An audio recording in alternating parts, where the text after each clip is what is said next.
Welcome everyone to the Racist War on Everything. You are joined today by Fenian and Kyber Mace. How are you, Kyber? I'm doing very well. Thanks for having me on yet again. Thank you for stepping in for Nolsey. Typical of me, I completely forgot that Nolsey was not coming in today, and I don't think he's going to be with us next week. So, thank you for filling in during that time. And, well, I guess we can get straight into today's episode, and we'll try to keep beer slurping noises and stuff to a minimum. Thank you very much for the Americans providing that feedback. I didn't know I drank my beer that loudly.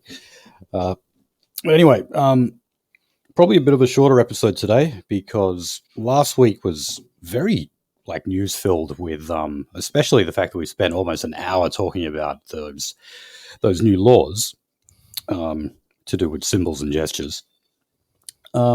But yeah, we're going to start off today with, well, big surprise. We're going to talk about Jews and anti-Semitism in Israel and Gaza.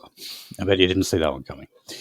Okay, so one of the big stories about the whole Israel-Gaza conflict at the moment is definitely South Africa's case against Israel in the International Court of Justice, which is one of these, UN body international law courts, which, as we all know, unless they capture you as a war criminal and try you in The Hague, it doesn't mean anything. These courts don't have any teeth to them.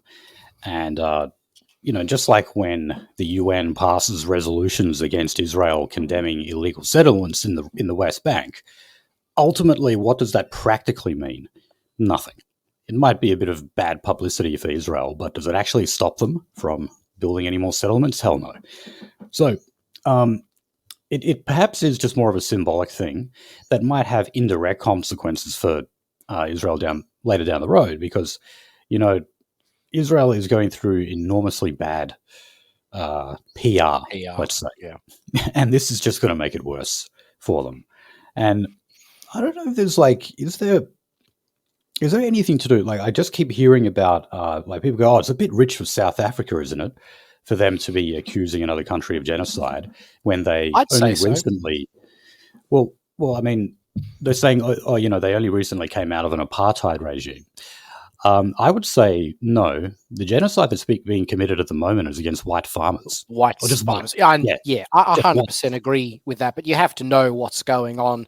Unfortunately, the average shit lib or even the average uninformed rightoid would be making the argument that, South Africa, they'd be referring to the apartheid era South Africa. But the problem is that doesn't stand up when you think about it because it's not just a different administration. It's a completely different nation or economic zone. But yeah, the previous lot were turfed out, and in no uncertain terms, they've they've destroyed the entirety of South Africa from top to bottom.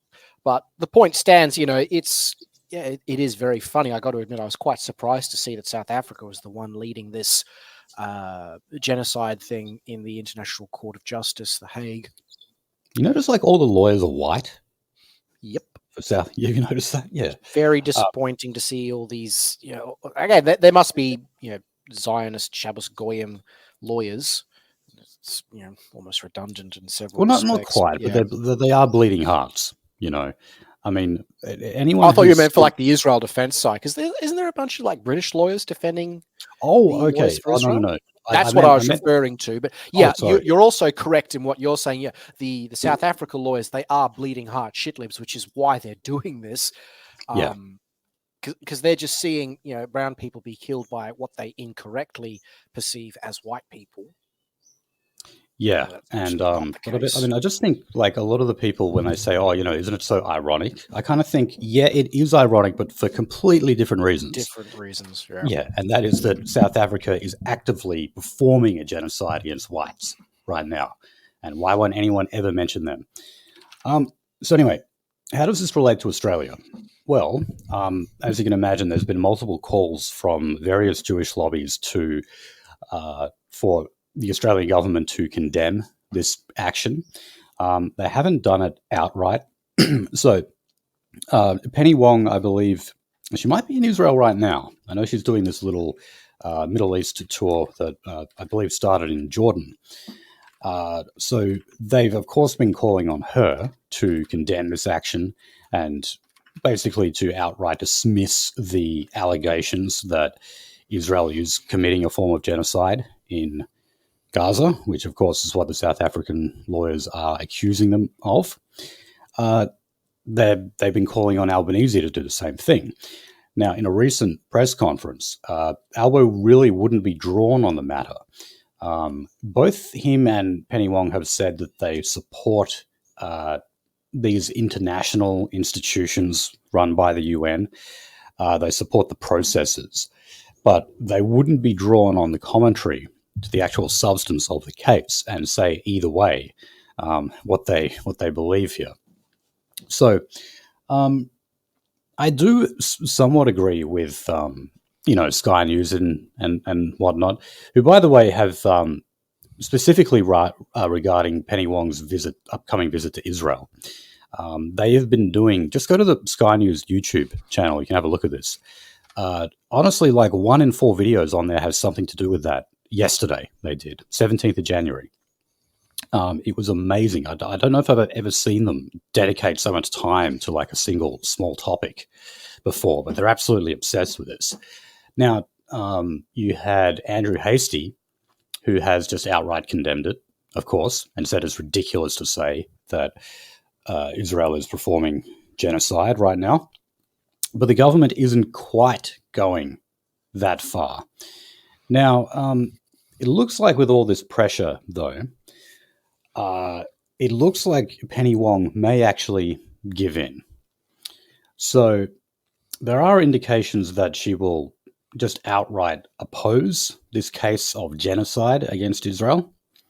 So when she was with the Jordanian foreign minister, whose government does support South Africa's claim against the ICJ, she said Australia respected the independence of the court and its role in upholding international law, but stopped short of saying that Australia supported South Africa's case. So I'll just read what she said here. Our support for the ICJ and respect for its independence does not mean we accept the premise of South Africa's case. We will continue to work for a just and enduring peace. I would note Australia is not currently a party to the case, and that at this stage the ICJ has not invited international submissions. So she's basically saying, look, we're not involved in the process. We haven't been invited to make a submission. Therefore, it has nothing to do with us. And would you please stop asking me this question? Mm. You love to see it. That's all that we need to take away from this, where we as white nationalists can just take the W and sit back and sort of go, I love to see the left be torn into bits where their base, because of their programming, absolutely wants a ceasefire and sanctions to be leveled against Israel. I mean, I'm not sure I've seen that as such, but I have seen rumors of that in various, like on Twitter and places like that.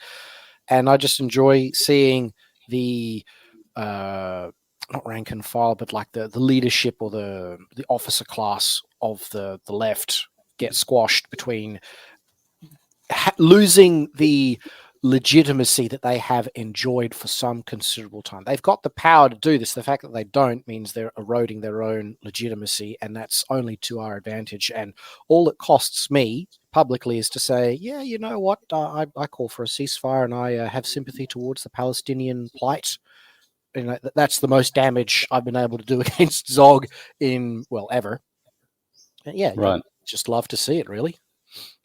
Yeah. So look, even if, and she may well, given what she just said there, if she does actually come out and say that they don't support the case, that still won't be good enough for the Australian Jewish lobby. So no, of course not. That's the best part, is that they have to try and toe this really squeamishly positioned line of, we support it, but we don't support it, even though all of their donor class says, no, you've got to back Israel 100%. Yeah, but not their electorate. See, this is the thing. Yes, that's the thing. The donors versus the electorate. But again, sorry, do go on. But It just brings a smile to my face, is what I'm trying Well, to it's get just out. that, like, for example, like one of the strongholds for Labor in terms of red ribbon seats is Western Sydney, various parts of Western Sydney, full of Muslims, right? And, that's translated into quite a few Muslim MPs. And in the case of New South Wales, specifically Lebanese Muslims have been a part of the Labor Party for decades now. They've actually been very, very involved. So, yeah, I mean, on one hand, you've got the Jewish lobby and the Jewish donors, but then you've also got the very Muslim electorates that these various Labor MPs represent. And that is the awkward tightrope that they are attempting to walk at the moment. And yes, it is kind of funny to watch, I must say.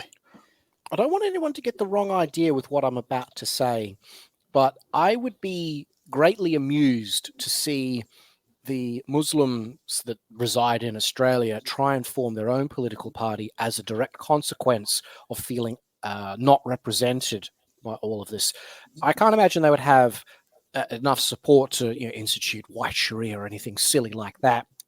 But what I like the idea of, in having said that, is I like the idea that it shaves off a very large slice of salami. It's probably what's the not halal, very non-halal. I was about to say kosher. I like the idea of the of the left-wing party losing an entire ethnic bloc because of this.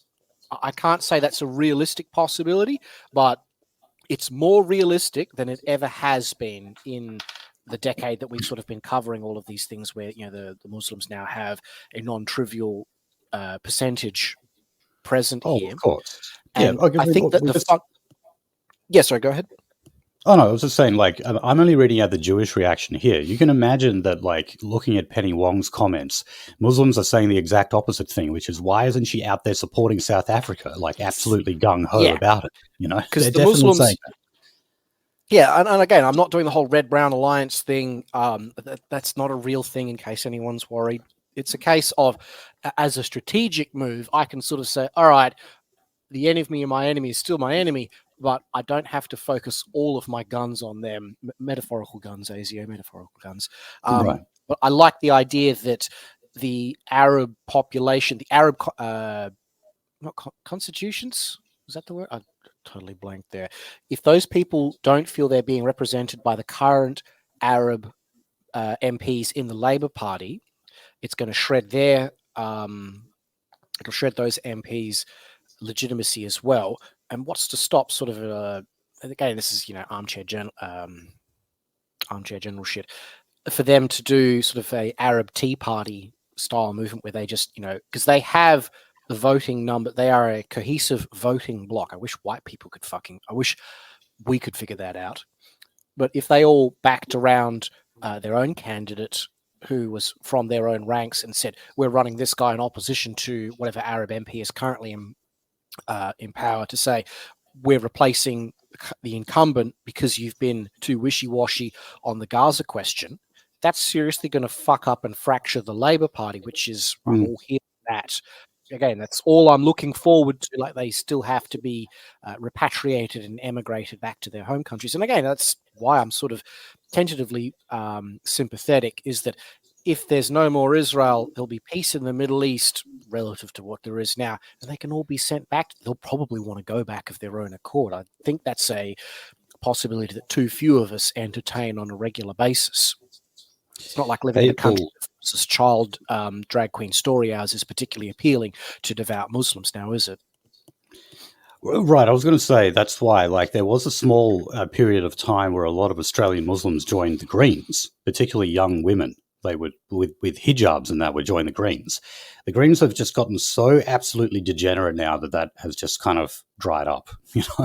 They would join the Greens because they would speak out against Islamophobia and like the bigotry of Pauline Hanson walking into the Senate with a niqab on or something like that. But yeah, I hadn't actually really considered that idea of Australian Muslims sort of like fracturing and breaking away. I mean, I think maybe one of the reasons for that is because they're just from so many different countries, and not all of them like each other. too much. So I don't know about it's very low order possibility. It's just greater than it's ever been before. Because I remember this being sort of a talking point in 2014, 2015, when there was this never-ending. I'm not saying that hasn't been the case, but it was very much in vogue at that point in time of this constant wave of migrants who, as we now sort of understand, were displaced ISIS fighters from the Levant and that neck of the woods. Again, without that conflict, all entirely caused by Israel, being present, I dare say a lot of those people would go home. And I can't remember who I'm ripping off when I say this. I believe it is Mr. Pinovich, who pointed out that Bashar al-Assad, he wants all those fighting age men to go back to Syria, not to be fighters, of course, but to be the productive middle class that his country needs in order for it to be prosperous. He is actively trying to retain those people, but it's a bit hard when Israel is constantly launching missile strikes against the Damascus airport. So, again, I'm sort of reiterating that point. The short answer to people who say that maybe we're being shills for the Palestinian and for brown people or something is to say, well, look, the reason why those people are here is because of Israel. Israel intentionally makes the Middle East unstable. So governments rise and fall all the time. You have discontent within the population that encourages uprisings and civil war, etc. All of those forces are what encourage them to move to the West. And I mean, what Israel is basically trying to do now is level Gaza. I heard recently I think they've succeeded, as much as it pains me to see that. On it. I heard a stat from Norman Finkelstein. Apparently 45% of Gaza's civilian infrastructure has been completely destroyed and just reduced to rubble. 45% of it. That's pretty amazing. And they've been all pushed from the north of the Strip to the south of the Strip, near the Egyptian border. And now they're actually targeting areas in the south, even though they told them that was a safe place to be. So Israel always says, we're kind of like the nice type. We drop leaflets telling them what places will be bombed and what places will be safe. And then what do they go and do? They perform airstrikes on the areas they said were going to be safe. Yep. Right. And they had the nerve to go on about Hamas using civilians as human shields. I know. It's fucking ridiculous from top to bottom. And I can't say I have high hopes for the ICJ. ICJ is the right acronym?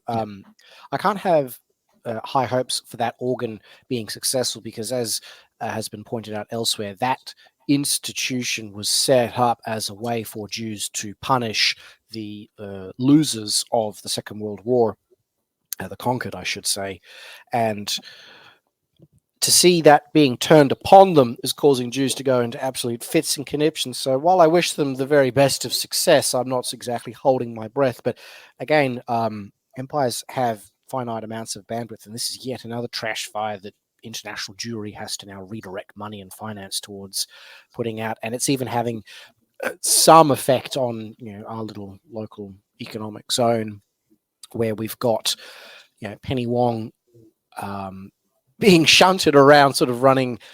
I don't even know if it's damage, because is she just doing optic stuff to show that she's loyal, or to the showing that the Liberal Party, the Labour Party, is still loyal to international Jewry? Because for her to be jet setting around at a time like this, it's like what's being gained here for her? I think in the show prep notes it says she went to a Holocaust memorial, the Yad Vashem one. So she's in Israel right now. Now the question is, was that a trip that was scheduled? When was this trip scheduled? Because we're at all of this is actually scheduled. No, we will get to that specifically about the controversy of where she's not going. Like they wanted her to go to some places and she's not going there.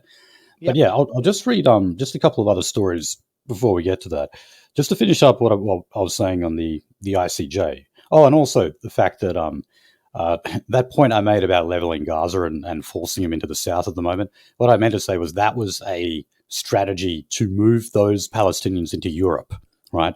Because the Arab countries surrounding them won't take them in. They never do.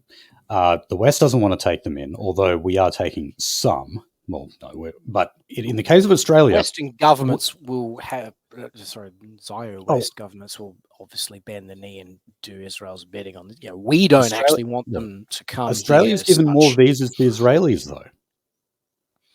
I did not know that, but that is very interesting. Well, last time we did a story on this in terms of the amount of specifically the visitor visas that had been handed out at Gaza and surrounding parts of Israel. More Israelis had been given visas. And the interesting thing was Peter Dutton was only calling on specific security vetting for visas going to those Palestinians in those areas. And I'm like, no, vet the Jews. Vet. Well, I mean, don't give them the visas in the first place. But if you have to, then why is it that they, are just assumed to be complete peace niggas? Dutton will never do that. Like, anyone who thinks Dutton is our guy is, huffing Jenkum out the back. But on the bizarro world where he does, the kvetching from Jews over that would be monumental, because the first thing they do as a comparison would be, it's like, this is just like 1945, where we were denied the ability to be relocated from an ongoing genocide against the Jews. So that's precisely why that's never going to happen. Not to shoot you down, but it's, Right. Okay, well, look, let me just read. So this article came from Australian Jewish News, which is a source I encourage everyone to go and read. I mean that. It's our version of Tablet Mag. Yeah, it is. So here we had the Zionist Federation of Australia CEO Jeremy Liebler, who, yes, is the brother of Mark Liebler. He said this about Australia's response to the South African case in the ICJ. We believe that the Australian government should officially intervene in the International Court of Justice process to call on it to dismiss the case. In doing so, Australia would act with like-minded countries. And at the same time, apparently a lot of Palestinians who have been given visas, as I was saying before, they're mainly, they're not really humanitarian visas that they're giving out. They're actually visitor visas. They're the ones like entitle you to spend 1 year in the country as a tourist.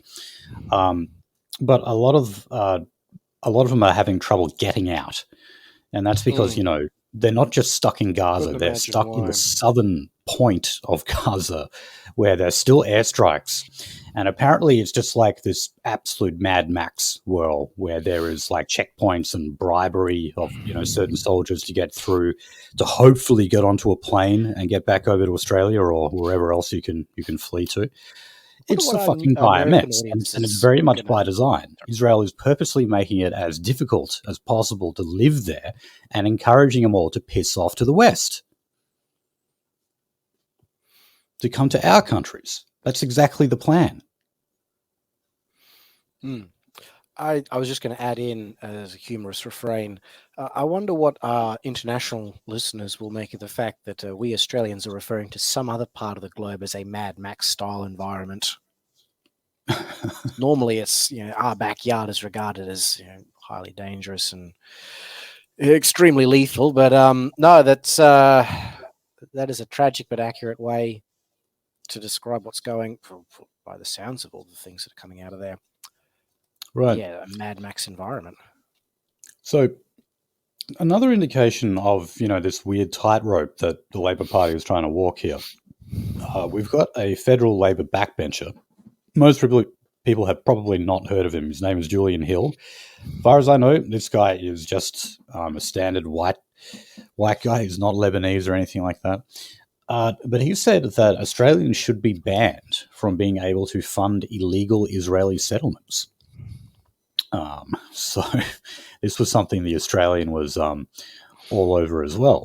I think we need to put a pin in this guy's name and just track and see how quickly do they kick him out, because I would be extremely surprised if that man retains his seat, because at this point, Jews are going all out in every which way with anyone who's breaking ranks they're going after.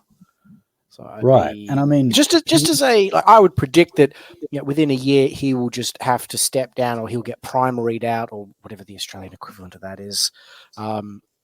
I might try and track that in my spare time, because I just want to sort of make the prediction that the Jews are going to yank all of whatever funding they've given to him, and some extremely pro-Zionist candidate will pop up in whatever electorate he happens to reside in. Yeah. And I mean, look, his message is resonating, right? Because ever since October 7th. Oh yeah, it would. Ever since October 7th. Hell, I support that idea. That's terrific. Doesn't mean it's going to work. But we don't really talk much about the West Bank. All the focus is on Gaza. So one of the things that we're missing that's happening in the West Bank is a huge uptick in settler violence. In other words, Jews killing Arabs in the occupied territories of the West Bank. So he was saying that there have been hundreds of examples of this happening now, and it's basically all civilian deaths as well. This is the West Bank. Hamas does not operate there. So he got as specific as to target Jewish organizations in Australia that are operating as charities, because, of course, then it's all tax deductible. He says that they should actually be singled out and have that status taken away from them, right? So, wow. Yeah, I mean, it's a solid idea. I wish it would be passed. And yeah, but I got to say, I'm really surprised the guy from the Labor Party is saying that. I mean, it's great that he's saying it, but wow, I read this and I thought that was pretty brazen right there. And yeah, like you said, no doubt they're going to do a Room 101 on him, to be sure. It's all a matter now of does he break?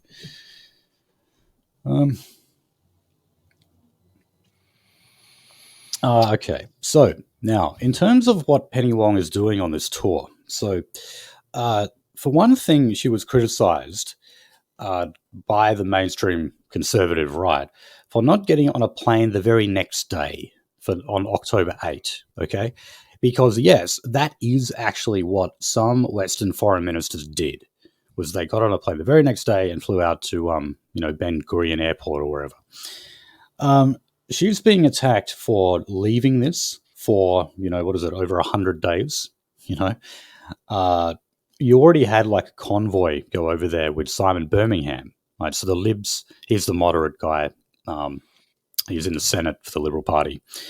So the Libs have been obsessed with like kind of out-cucking Labour to appease the Jews here. See, we got to Tel Aviv before you did. It's really pathetic. But anyway, what she is now being criticised for is not, apparently in her itinerary, she is not going to the sites that Hamas attacked on October 7. Now, she's doing a hell of a lot of other things, like you mentioned, going to the Holocaust Museum. She already met the relatives of Jewish hostages in Australia. She did a nice little photo op with all of them. A lot of them were wearing T-shirts with their missing family members' faces printed on them, that kind of stuff. But in her itinerary is missing this one site. And this is what I was saying Sky News was just absolutely obsessed over yesterday on the 17th of January. It's mind-blowing. Have a look at how many stories they did on this. It was all to do with this one thing that she is missing, which is she's apparently snubbing and disgracing the memory of the victims because she won't visit their site.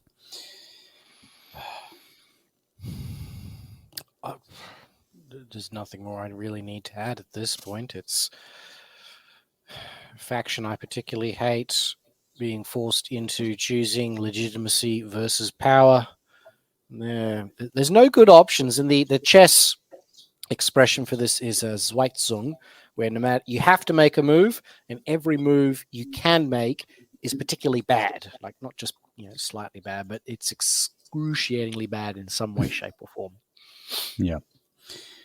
All right. So look, going back to Muslims now, Victoria's Multicultural Commission. I love this because it's like showing the ultimate failure of multiculturalism, not just at the societal level, but within the very institutions that are supposed to promote it. So this Multicultural Commission basically has representatives of all the various ethnic communities that exist within Victoria. So Muslims, Jews, different denominations of Christians, that kind of thing, and racial groups too, like Indians.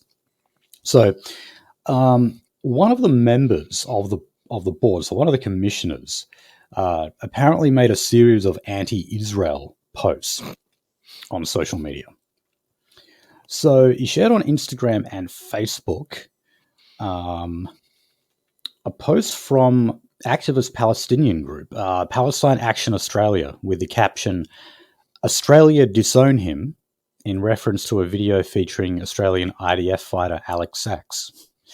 So he's saying that we should disown Australian fighters that serve in the IDF. Sure. What is wrong with that? What is wrong with that? What the these people, talk about, we say dual loyalty. That just looks like mono loyalty to me. Okay, this guy's loyal to Jews. Yeah, that's the real one that needs to be called out here, is this idea that Jews have dual loyalty. They have dual citizenship, but there's definitely no dual loyalty going on here. They are only loyal to themselves. And frankly, that's a lesson we should be interning for ourselves and then propagating amongst our own circles. Right. So look, and this guy's also the vice president of the Islamic Council of Australia. So he did also accuse Israel of genocide, ethnic cleansing, and mass murder. So, and also he called the right of the Jewish people to have a homeland in Israel, the movement, in other words, Zionism, as apartheid, war, killing, and evil. Okay, he got the apartheid one wrong, but I don't really see anything wrong with anything else. Usual suspects, usual Jewish groups are calling on this guy not just to be investigated, but stood down from the board immediately. So when you see simmering ethnic tensions boil over within a government body specifically designed to maintain ethnic and multicultural harmony in Australia, sometimes you do just have to sit back and laugh, Yeah. It's, and it's not like these thoughts, are new. It's just the fact that we've got a large-scale conflict going on right now. That just means people start verbalizing what they think, But those ethnic tensions are always there from the very beginning. You just need something to kind of bring it out, to break it out of the shell. And that's what we're seeing here. Yep. Oh, wait. No, that was the other thing. He was also seen at a sit intifada. Right. That's reasonably. It gets a chuckle out of me. Sit intifada. I like it because the Jews claim that don't they? I believe some Jews have been saying this for a while, but in the wake of October 7th, various Zionist entities and activists on their side of the fence say that intifada is a call for genocide against all Jews. I'm just going to do the polite and respectful thing and say I don't speak enough Arabic to confirm or deny that particular claim, but it's highly amusing all the same. So to see the pro-Palestinian faction lean more heavily into this word as Jews are trying to poison the well, the consequences are going to be extremely humorous. Right. And all this was basically just to sit in on the steps of state parliaments. But I thought that was a great way of describing it. Okay. Now, when it comes to the aid response at the moment, Australia is committing $21.5 million, which is actually for the West Bank and Gaza. But as you can imagine, most of that money would definitely be earmarked for Gaza. You destroy 45% of the enclave's civilian infrastructure. They're certainly going to need some funds. This also, the way that this money is being apportioned has come under criticism. So $6 million has been set aside for the UN Relief and Works Agency for Palestinian Refugees. This is an entity run by the UN, obviously, that has long been accused of disseminating anti-Semitic material in schools and having its resources pilfered by Hamas in Gaza. Okay. Now, I was just watching a video before the show where there was, because as we know, Gaza is blockaded by Israel, and they only let like a few trucks come in at a time. When they do come in, the Israelis apparently were taking video footage of one of the trucks coming in and then being looted by Hamas affiliates. Now, how the hell could that possibly happen? I mean, just think of that. You've got Israel up on the border of Gaza enforcing a military blockade to stop aid and material from going in. And Hamas, are waiting out in the open right on the other side. Are you fucking kidding me? They're in their tunnels, for God's sake. Why would they be right there and then be brazen enough to actually just run out to a truck or whatever and start taking the cargo off? What a load of fucking shit. I don't find believable is I would find it very difficult to believe that Hamas are actively raiding aid that's coming in, for the simple reason is that Hamas have, by the sounds of it, the popular support of enough of the Palestinians that if a Hamas commander said, hey, we need a portion of the aid that's coming through, the other Palestinians probably just take the aid and then hand it straight over to the Hamas people. Now, that does, of course, mean that there is some truth to the Jews saying, Hamas ends up getting the aid, but that's not something they get to complain about, because if the Palestinians are willingly redistributing the aid of their own accord because they happen to like what Hamas is doing, well, tough shit. But I just, on that basis, I find it very, that's just Jewish lies to say Hamas are raiding these things in some daring escapade. It's like, no, they're probably just patiently waiting, or they're probably doing other things at the time, and they just get given the aid via other things. I think the whole story is Jewish war atrocity propaganda. Yeah, well, you see, the other thing is, because of the fact that cargo coming in, a lot of it is actually managed by that group I was talking about. So this is the UNRWA. They actually put out an announcement on Twitter saying that fuel and medical equipment had been stolen by a group of people purporting to be from the Ministry of Health. And then later on, they deleted that tweet and said, actually, no, sorry, we didn't. We made a mistake and no looting occurred. That was then when the Israelis put out that video of supposedly Hamas affiliates looting trucks of cargo coming in, right? So what they're trying to do is they're trying to actually accuse them of allowing Hamas to come in and get that aid, right? Now, it is true that they had been disseminating, I wouldn't call it anti-Semitic, but they were definitely disseminating anti-Israel and anti-Zionist material in the school. Can you fucking blame them? I mean, no. Their aid workers themselves, right, have often been accused of being anti-Israel.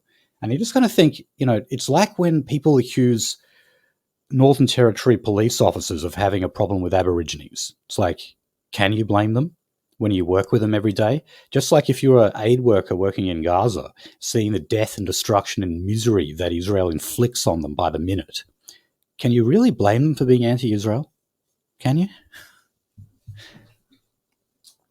All right. Anyway, one last story in anti-Semitism here. Do we remember this delightful woman called Clementine Ford?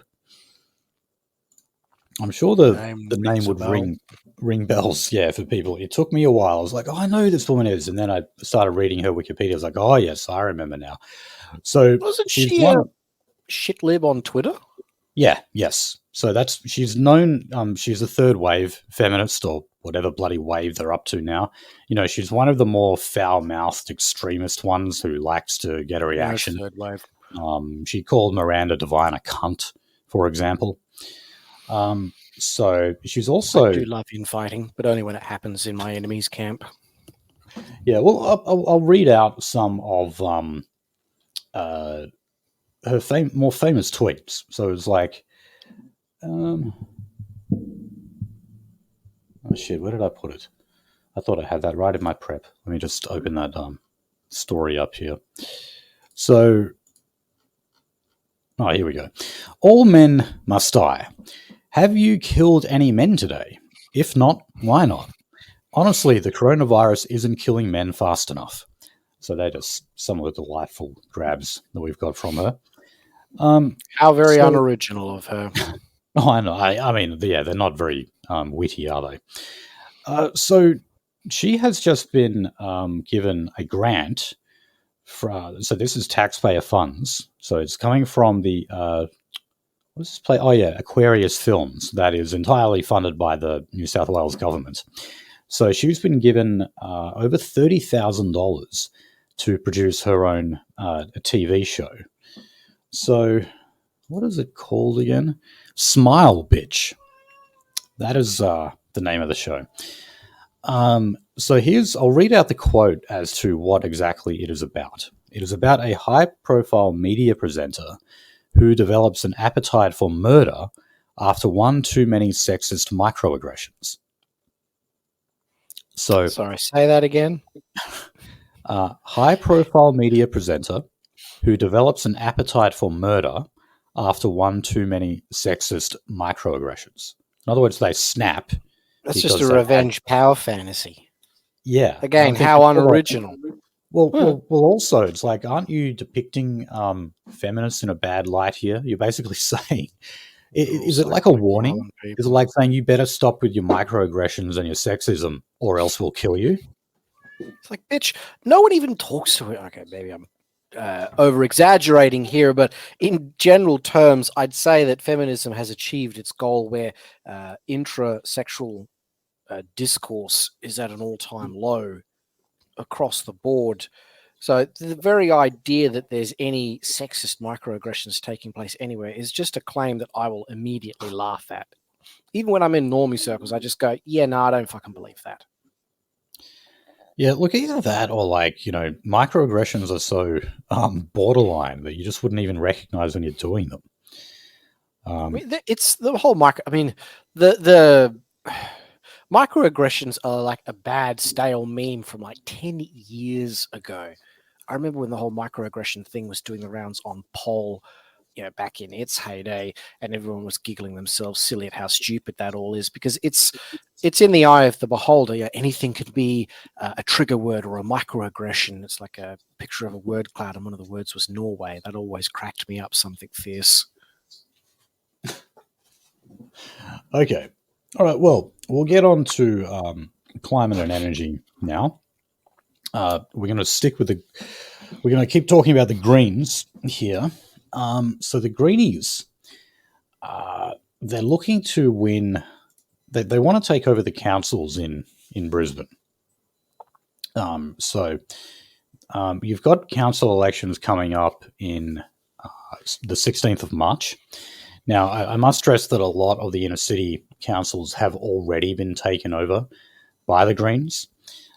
This is basically something right around the country except for the Northern Territory, I believe, which is why it was so hypocritical. I'm sure you remember, Khyber, when Stephen Wells was running for council in Bustleton. And yeah, rings a bell. Well, basically, he said, look, you can kind of hide a lot of your beliefs because people don't generally care what your ideology is in a council election. They just want to know if their rubbish is going to be picked up on time, because they're the kind of issues that councils deal with. But, and of course we'll talk about this today, what's something else that councils deal with?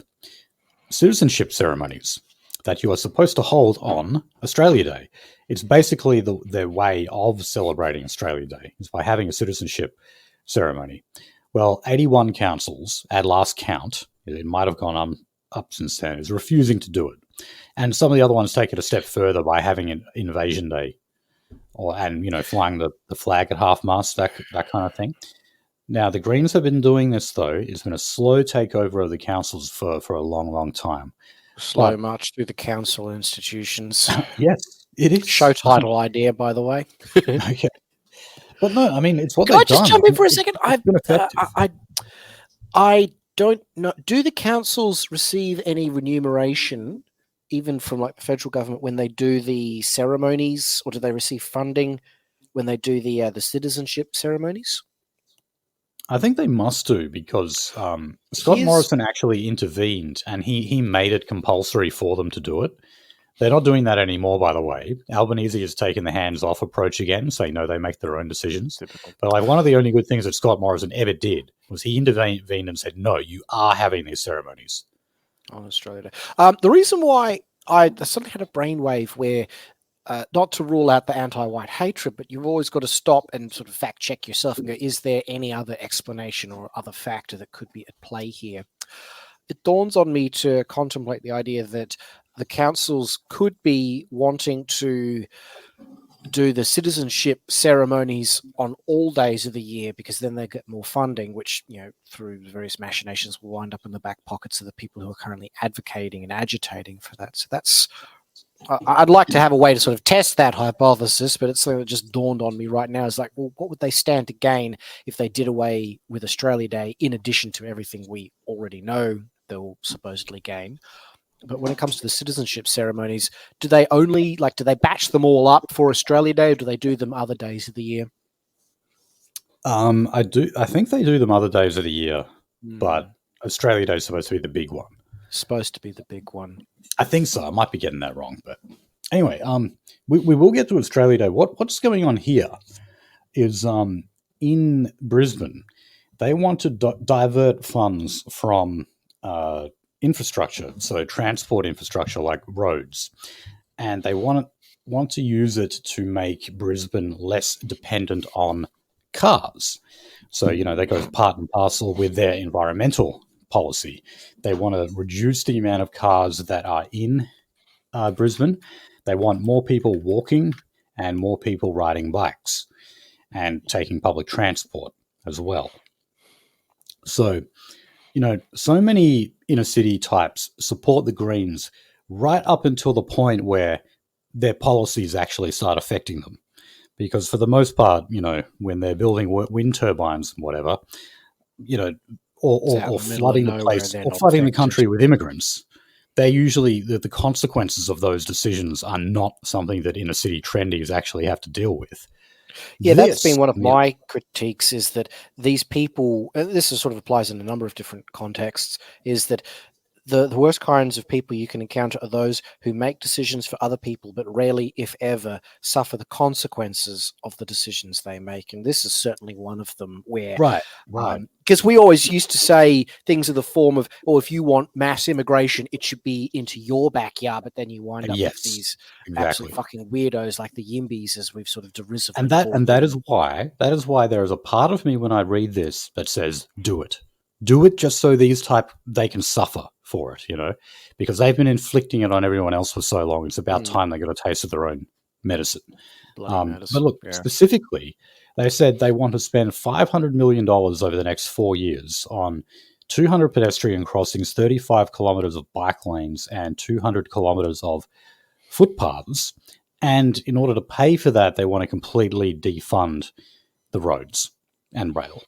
I think that's a stupid dichotomy, because I'm a enjoyer of the concept of the walkable city, because cities are a modern construct, but I don't think it should. They're going about all of these things in the wrong way. Like, I dislike the idea of the suburbia we currently have. I think we should have better things to that. So I'm not necessarily saying I'm against the idea of, more pedestrian crossings. I particularly enjoy the fact that I can walk around certain places without needing to resort to vehicles. But, taking away other people's right to use cars is obviously just the wrong sort of authoritarianism that I'm here for. Yeah, and by the way, the guy running, if you just click that link, Kai, with the first one under climate energy, you can have a look and see this fucking physiologies. My good, yeah, shit. That needs a trigger warning. I tell you what, a content warning. What? Oh, he's a Pajit. He's a well, his name is Jonathan Srirenganathan. God, it does sound like a Pajit name, but he's he's an ugly. That guy genetically looks like he shits in a street. Yes, and he is actually a self-declared anarchist, as in Antifa. He's like a tanky Antifa. Well, actually, probably not even tanky. I mean, no offense, Feeney, but anyone who takes that seriously is huffing fuss. Like these people do that as a performative element of, oh yeah, I'm so against the system, says the guy who's holding political office in the system he's trying to over. Now, granted that in some respects it should be us, but the very idea that, well, if it was one of our guys holding office, they wouldn't be calling themselves a fucking anarchist. At least I'd hope not. But no, that's. I please put that URL or just the embedded image that in the show notes. I think everyone needs to have a look and see. That is the face of a urbanite soy boy Pajit. That guy's never been in a fight or even a dangerous situation in his entire life. Was he born here or did he move over? Can't really tell anymore. Based on I'm pretty sure I've seen him before, and he's got an Australian accent, so I'm assuming he was born here. I was going to say the most dangerous time in his life would be when he was escaping India. He would have slipped on the way out. Look, like we were saying before, like Arab Muslims aren't really joining the Greens anymore. Pajits are, and considering they're the least popular people in OkCupid, all the losers just gravitate to the Greens. Yeah, it's hard to say which way the wind will blow with the Pajit stench, because one of the things that I'm seeing elsewhere on the international scene is that, for starters, India is rabidly philo-Semitic. So I'm not sure how they're going to square those. That's sort of the one thing that makes me question, okay, we've got Pajits joining the Greens over here. That may just be some of them, but then you've got like the business type Pajit, the now former candidate Vivek Ramaswamy. Did he drop out? As of a bit of international news, apparently they had a runoff, not a runoff, one of the primaries in America. The Iowa one was called. He finished like fourth, and he has exited his campaign and told all of his supporters back Trump, which only further goes to my point of Pajits being philo-Semitic. But you see, like the business cast ones in the UK, Scotland, and I think Ireland. Like all of those are the Zio right sort of. Whatever you want to call them. So to see that we've got the ones that are going green over here, I'm just waiting for that similar trend to happen over here. But we could wind up with a weird situation where we have Pajits on both sides of the aisle arguing about who's more Australian. What a wonderful time to be alive. Oh, man, it's things are going to get worse. Okay, so on other climate news, there's a new proposal. This is would be obviously under Chris Bowen and Tanya Plibersek, Climate Change and the Environment Minister, respectively, that Australian companies could be given until 2030 to prove their climate disclosures in financial reports. Okay, so I'll read out what this... Is that number 2030 again? Sorry, I shouldn't keep adding so much commentary in. I just want to add in, for the context of our audience who is not already aware of this, the reason why I believe the reason why the number 2030 as a year keeps cropping up is that would be the point at which all of the baby boomers have either retired or died, and it's sink or swim for the rest of civilization. So I have a feeling that, without wanting to put any stock in the idea that the WEF is doing dastardly deeds behind the scenes, it's the insurance companies and their actuary tables going, we need this fucking shit heap to be operating indefinitely by at least 2030 if we want to continue being the ruling elite. So I think that's the reason why we keep seeing the 2030s, that they're trying to sort of crash proof the system in advance of the last competent, I don't want to say the boomers are competent, but the whole competence crisis thing that's looming. So that's just the context I wanted to throw in there as to why a lot of these green things and all these other bits and pieces are being pinned to the year 2030. Okay. So you could be right. 2030, 2035, and 2050. They're all the dates given for emissions reduction targets, which, again, we'll talk more about. But anyway, under this proposed legislation, reporting standards, that is, environmental reporting standards, would require companies that met certain criteria to begin climate disclosures from mid-2024.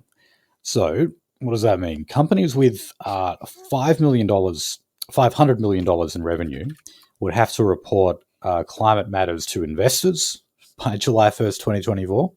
Smaller companies with turnover of $200 million would start in 2026, and those with $50 million in 2027. So also asset owners with more than $5 billion under management will be required to begin reporting from July 1st, 2026. Basically, this means the bigger company that you are, the more you're emitting, and the more bureaucratic red tape you've got to churn out all the time. It's, I'm not going to say I feel sorry for these companies, but when you add that much regulatory burden to them, forcing them to have all of these really in-depth climate reports submitted to the government, you really make things difficult for them. And yes, it means I have no costs. sympathy for these companies. Well, no, like I said, neither do I. But I'm saying that the costs eventually are passed on to consumers. That's what, this always results in. Again, I'm all out of sympathy for capitalist collaborators. Yeah, full disclosure, I'm now NASBOM. I'm being ironic, of course. Right. No, well, I have nothing else to say. Smaller entities, so anyone smaller than $50 million in revenue, they'll be exempt from the program. So, again, they're just kind of going after the fat cats. Okay, fine. That's better than going after small businesses. But still, ultimately, those costs are always passed on to the customer. And that is the problem that I have with it. And I do believe that the working class and those who are struggling are always the ones who pay the most for all of these, all of this tinkering in the energy market and all of this green tyranny. I would like to see some better resistance to the green agenda that takes that very form, where people push back against it on the basis that it raises the cost of living for the most vulnerable elements or members of our society. What the next story is? I'll go on. Well, I was working too soon. The next story is on exactly that. So, St. Vincent de Paul, and any Americans listening right now, they're one of our Christian charities who have been accused of being homophobic. Most of them have, like the Salvation Army, the Red Cross, they all get accused of being homophobic simply because they're Christian charities. But anyway, they themselves, and I'm surprised, they actually do a lot of their own research. So this was a report done into the residential electricity market, and it found that prices of both power and gas rocketed on average last year. Okay, no surprise there. And that was part of the hangover of the energy crisis in 2022. Of course, that's when we saw those massive increases. Now, it found here that green schemes, the green scheme costs to encourage the update of clean energy were rising quickly as governments try to fast-track the transition, that is, transition from fossil fuels to green energy. These green schemes now accounted for between 9 and 12% of a typical household energy bill, and were the highest in Victoria at $188 a year for a customer using 6,000 kilowatts per hour. Now, in other words, I know that's a bit hard to follow. What they were saying is that various green schemes were passing on costs to consumers, and it was disproportionately affecting poorer people. Those, I guess, you can consider below working class. In other words, the type of people who are recipients of aid that St. Vincent de Paul give out.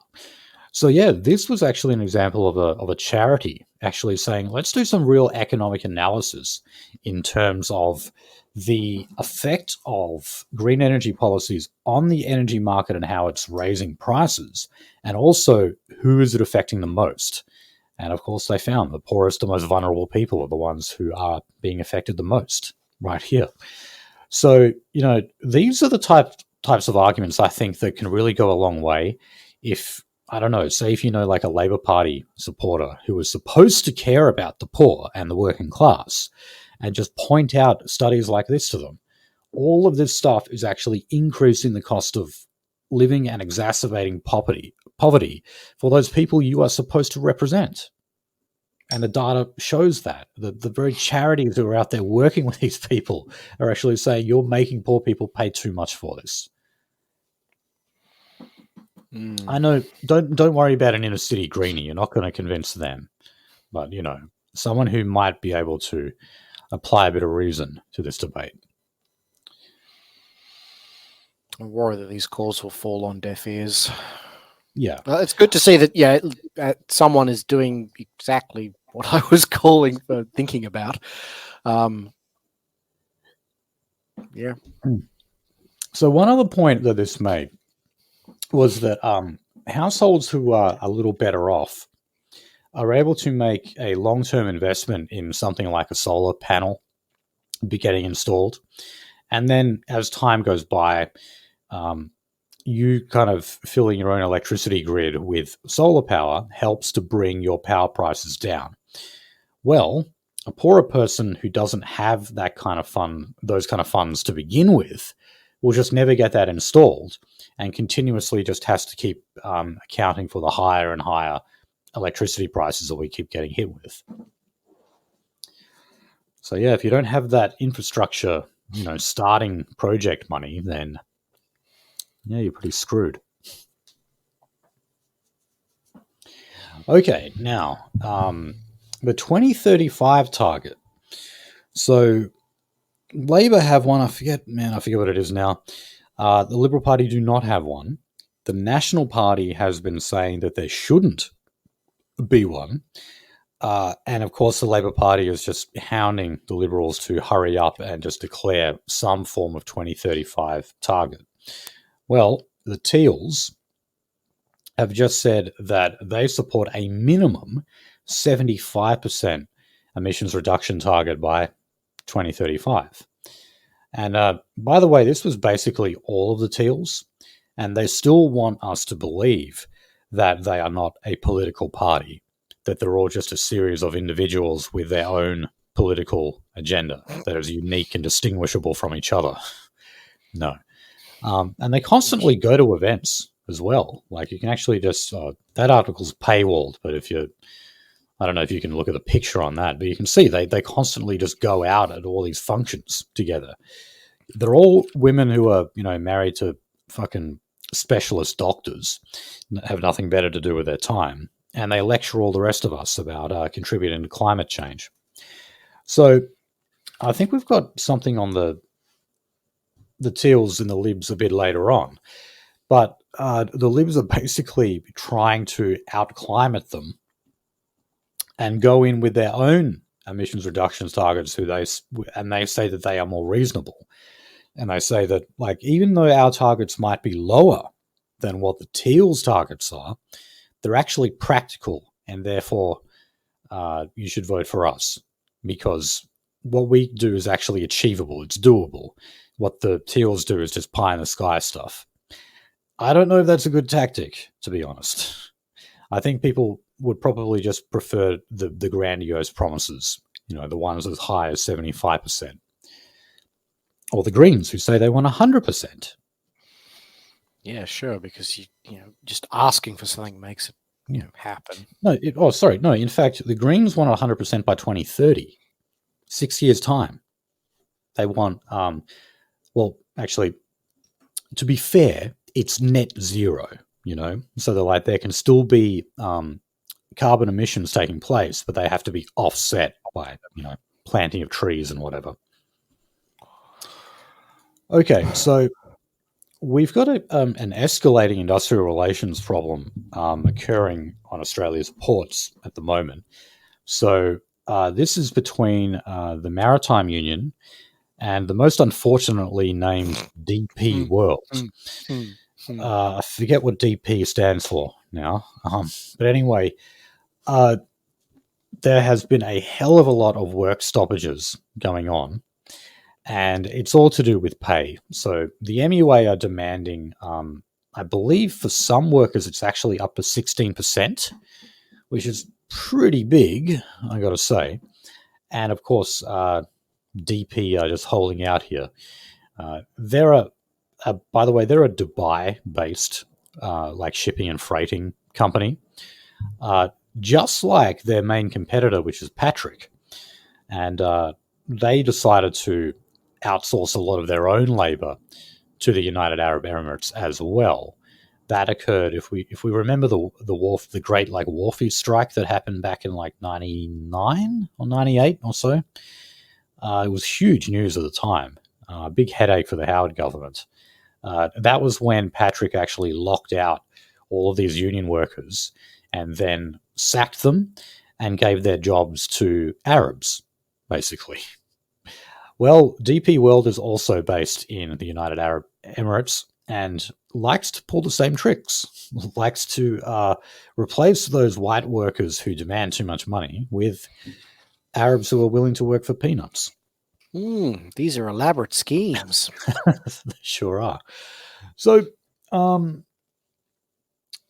the Fair Work Commission, which is, of course, is like our industrial umpire, so far they've actually basically said, all right, this action that has been taken by the Maritime Union, in other words, the strike action, and when they down tools and just stop work, has all been legal so far. So DP World want the government to expedite this hearing for a final decision under the Fair Work Commission. It looks like that's not going to happen because Anthony Albanese and Tony Burke have sort of been taking veiled swipes at DP World. For example, making comments on just how large their profits are right now at a time when the average worker is struggling with cost of living. So I don't think that's going to actually take place. And we're just going to have protracted industrial disputes continuing to happen. They did sort of actually lay down arms around Christmas time. The reason being is because, people wouldn't get their presents. People who ordered a lot of stuff online might get affected by that. So the MUA actually decided to play nicely during that time and said, okay, we'll go back to work. Well, we're halfway through January now, and so that's all just ramped up all over again. Okay. So let's just talk a little bit about some law reform, proposed law reforms we've got. These didn't really make the news, which I found was interesting. Anyway, the first one that we've got here. These are laws, of course, being proposed by our Jewish Attorney General, Mark Dreyfus, that places the financial risk of sexual harassment and discrimination cases entirely on employers. All right, so what does that mean here? That means that business will have to pay the full legal costs of the complainant, the person who is complaining of sexual harassment or whatever, even if only part of their case is upheld. The courts will also be able to order an applicant to pay the respondent's costs unless the claim is found to be vexatious, without reasonable cause, or the applicant acted unreasonably and caused the other party to incur costs. So, put simply, basically, if you make a claim against your employer of sexual harassment or something, and then they don't find in your favor, well, you don't have to worry about it. You don't have to pay any costs. The employer will be on the hook for that all the time. Now, the law. I'd like to see what Clementine Ford has to say about this particular. I'm sure she'd love it. This goes to her. This goes against her claim that there's so much microaggressions. People are going to be terrified of even speaking to women, which frankly I find to be the silver lining that came out of the whole #MeToo movement specifically because it de-incentivized men to have anything to do with women in the workplace, and women then complained about feeling completely alienated and isolated as a consequence. So I suppose the thing to watch would be a second go round of, women sort of being given the cold shoulder at the workplace, which, again, in line with everything we sort of have as an idea of, women shouldn't be in the workplace. One that I always like to throw out just to put cats amongst the pigeons is to say women in the workforce is a sign of late stage capitalism. Normies don't know how to handle that one. It's always good. And if you're talking amongst friends, you just say, it's late stage Judeo-capitalism. Yeah, I guess so. Now, look, to be fair, like in terms of talking about the balancing act here, the Law Council of Australia is saying that this just kind of swings the pendulum way too much into the complainant's favour. But of course, the counter argument to that is, well, look, the complainant is always an employee, an individual. She wants to sue a company that is absolutely flushed with funds to pay for the best lawyers. So, so it's a bit of a balancing act. But in this case here, they're basically just saying that, like, you want to sue a company, do it, and if you lose, it doesn't matter. You won't actually lose a penny. You won't have to pay for the costs of the respondent, which goes a little too far for me, I got to say, especially given, the current environment of Me Too and everything like that. People just see it as a way to get a quick buck, I think. It's like, you might as well, if you think you can actually sue someone and get a lot of money out of them, and if you take them to court and you lose, you still won't lose any money. Well, a lot of people are going to take that on. A lot of people are going to say, well, I might as well have a crack at getting a bit of money out of them. And what have I got to lose? Well, literally nothing, because of these law reforms. Okay, so the other one was, this was a proposal to cut the minimum jury deliberation time in half, and this is specifically in New South Wales. So the way it works in the New South Wales, and I believe this is pretty much the standard across the country, is that after a criminal trial, the jury has a minimum of 8 hours to reach a decision. It is possible for them to reach a decision under 8 hours, but that's only if it's unanimous, if every single juror actually says, okay, guilty or not guilty. Otherwise, they've got to take at least 8 hours to do it. The proposal here is to cut that in half. You can make a decision by the 4-hour mark instead. So lawyers groups in New South Wales are saying that is a slippery slope to basically have juries kind of rushing things. Like, they can't wait to get out. They just want to make a decision. They want to make it quickly. And the quicker that they do it and the more rushed they are, the less likely they are to arrive at an informed decision on, guilty or not guilty, whatever it might be. In principle, I don't see anything wrong with streamlining the law a little bit. Obviously, it'll be used for nothing but nefarious purposes in this day and age. But in some hypothetical future ethno-state, I don't see anything wrong with greasing the cogs of the law machine to make it run a little less slow. I guess so. Yeah, I mean, that is the whole point of it here is, as we can imagine, there is a huge backlog in not just the New South Wales criminal justice system, but, the country the wide over. So, I get that. But if it's causing them to rush to judgment, I don't know. I guess I got to see more evidence of this. So I need to see the studies and whatnot. Anyway, let's move on to Aborigines. So, Western Australia, our beloved home state, is preparing to hand over 8% of the land in WA, yes, 8%, to traditional owners. So this would apparently, and this is what the government is saying, would open up 142 remote Aboriginal communities to home ownership and outside investment for the first time. All right. Dear God, please let Abo home ownership delinquencies be the catalyst that starts our version of another GFC. That would be fitting and karmically perfect. The Northern Territory are doing like something kind of similar, where like they've got this scheme going. Warren Mundine thought this was a good idea, to where the government basically takes a part ownership in your house. They help you pay it off, but it means that, you know, they actually own a share in it as well. It's not actually an uncommon thing for governments to do, but in this case, it would only be for Aboriginal people, and it's supposed to help them realize their dream of home ownership. So what you've got going here is a different kind of scheme. This is referring to traditional land that has been under claim of native title meaning simply just that autonomous Aboriginal communities have exclusive or almost exclusive rights over that land. Now, this 8%, and I mean, WA is by far the biggest geographically state in our country. We make up, about 1/3, I believe, of the Australian landmass.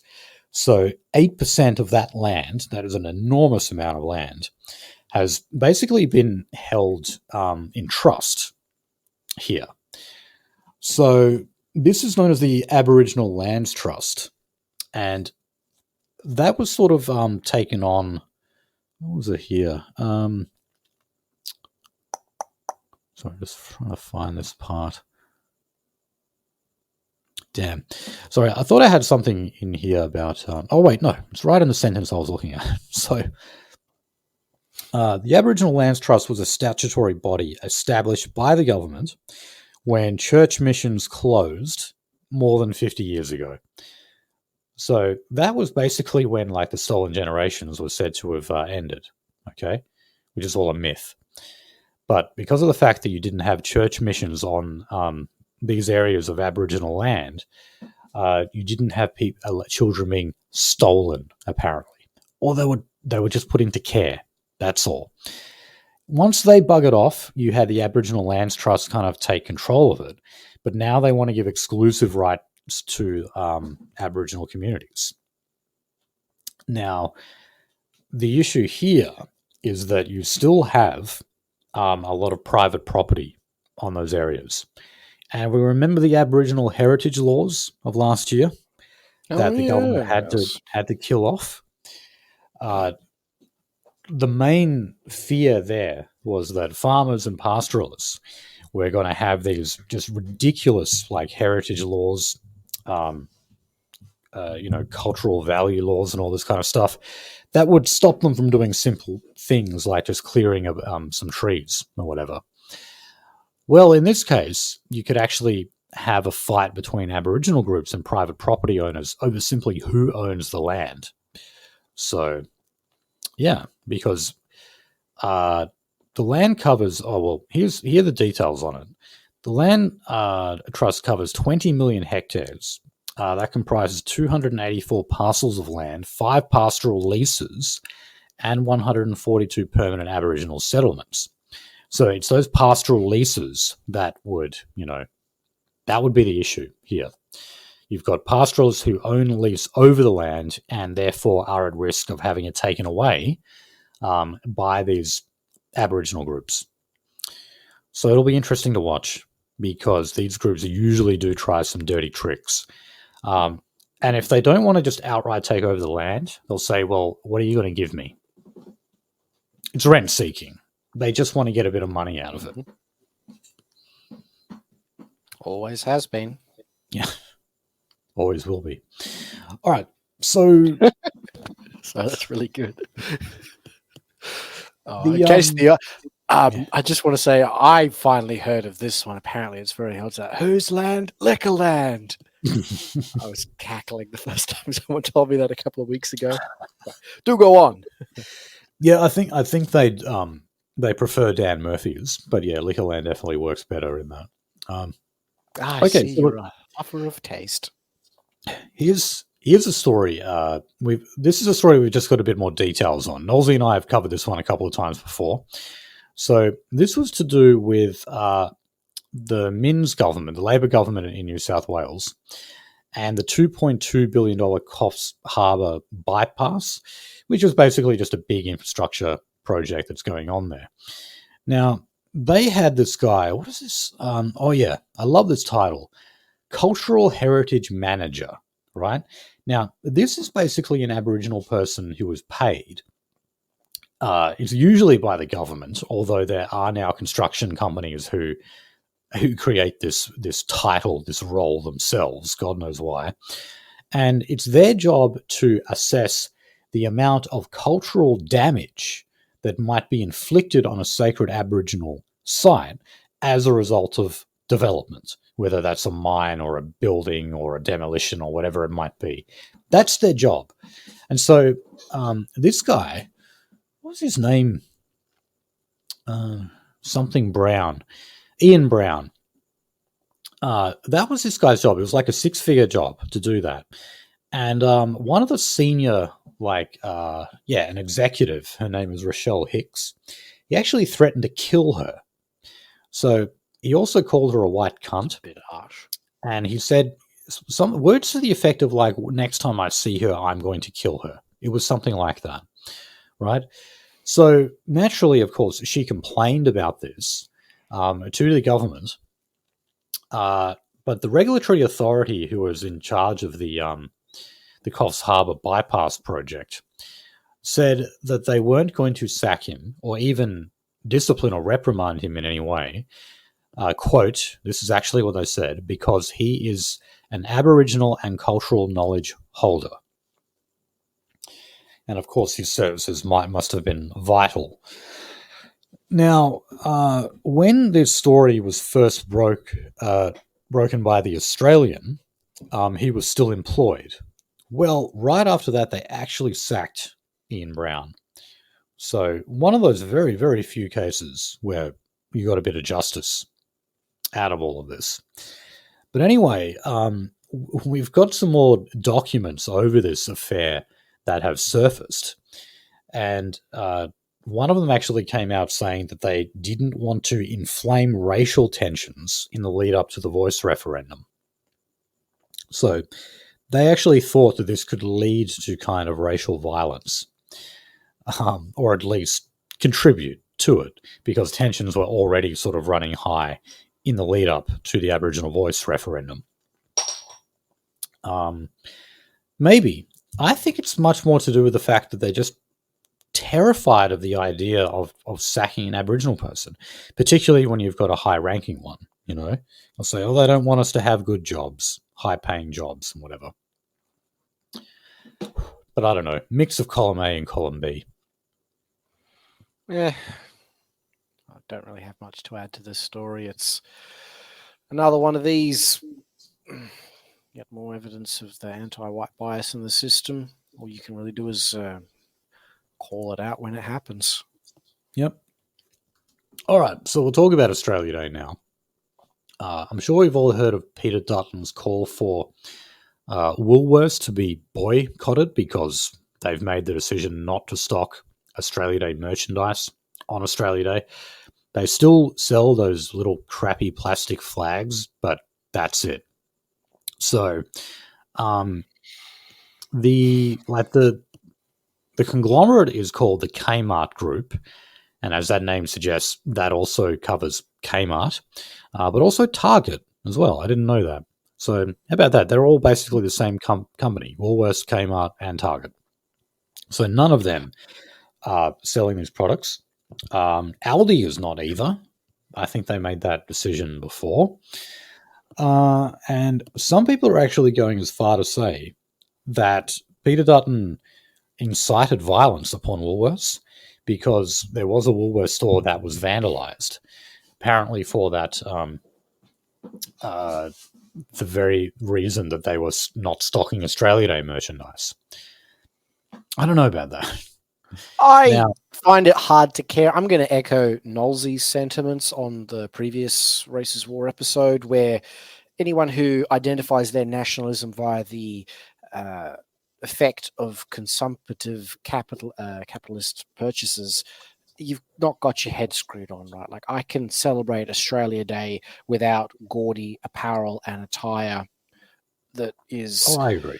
It's it is tacky. reminiscent of the tackiest elements of American style patriotism. That's not meant to be an uninformed dig at the Americans, of course, but like that really shitty style of boomer conservative patriotism. I never liked the way that stuff looked, and I always sort of wrinkled my nose when I saw that stuff creeping into here, because that's ultimately, I think, where that comes from. This, the Australian flag, be what it may, you're supposed to treat those symbols with a hell of a lot more respect and not have them on every frigging piece of thongs, I was just going to beach mention the towels and shit thongs, like that. because isn't that you're literally walking on the flag? Yeah, that's exactly what I want to sort of highlight here. I was thinking of bikinis and other things. I suppose that's slightly less objectionable to us red-blooded men, but at the same time, it is semi-disrespectful to the concept of the flag, where you're supposed to, like, that's showing the correct reverence to the concept, so the idea behind Australia Day is you hold these things in reverential sacredness, if I'm getting that right.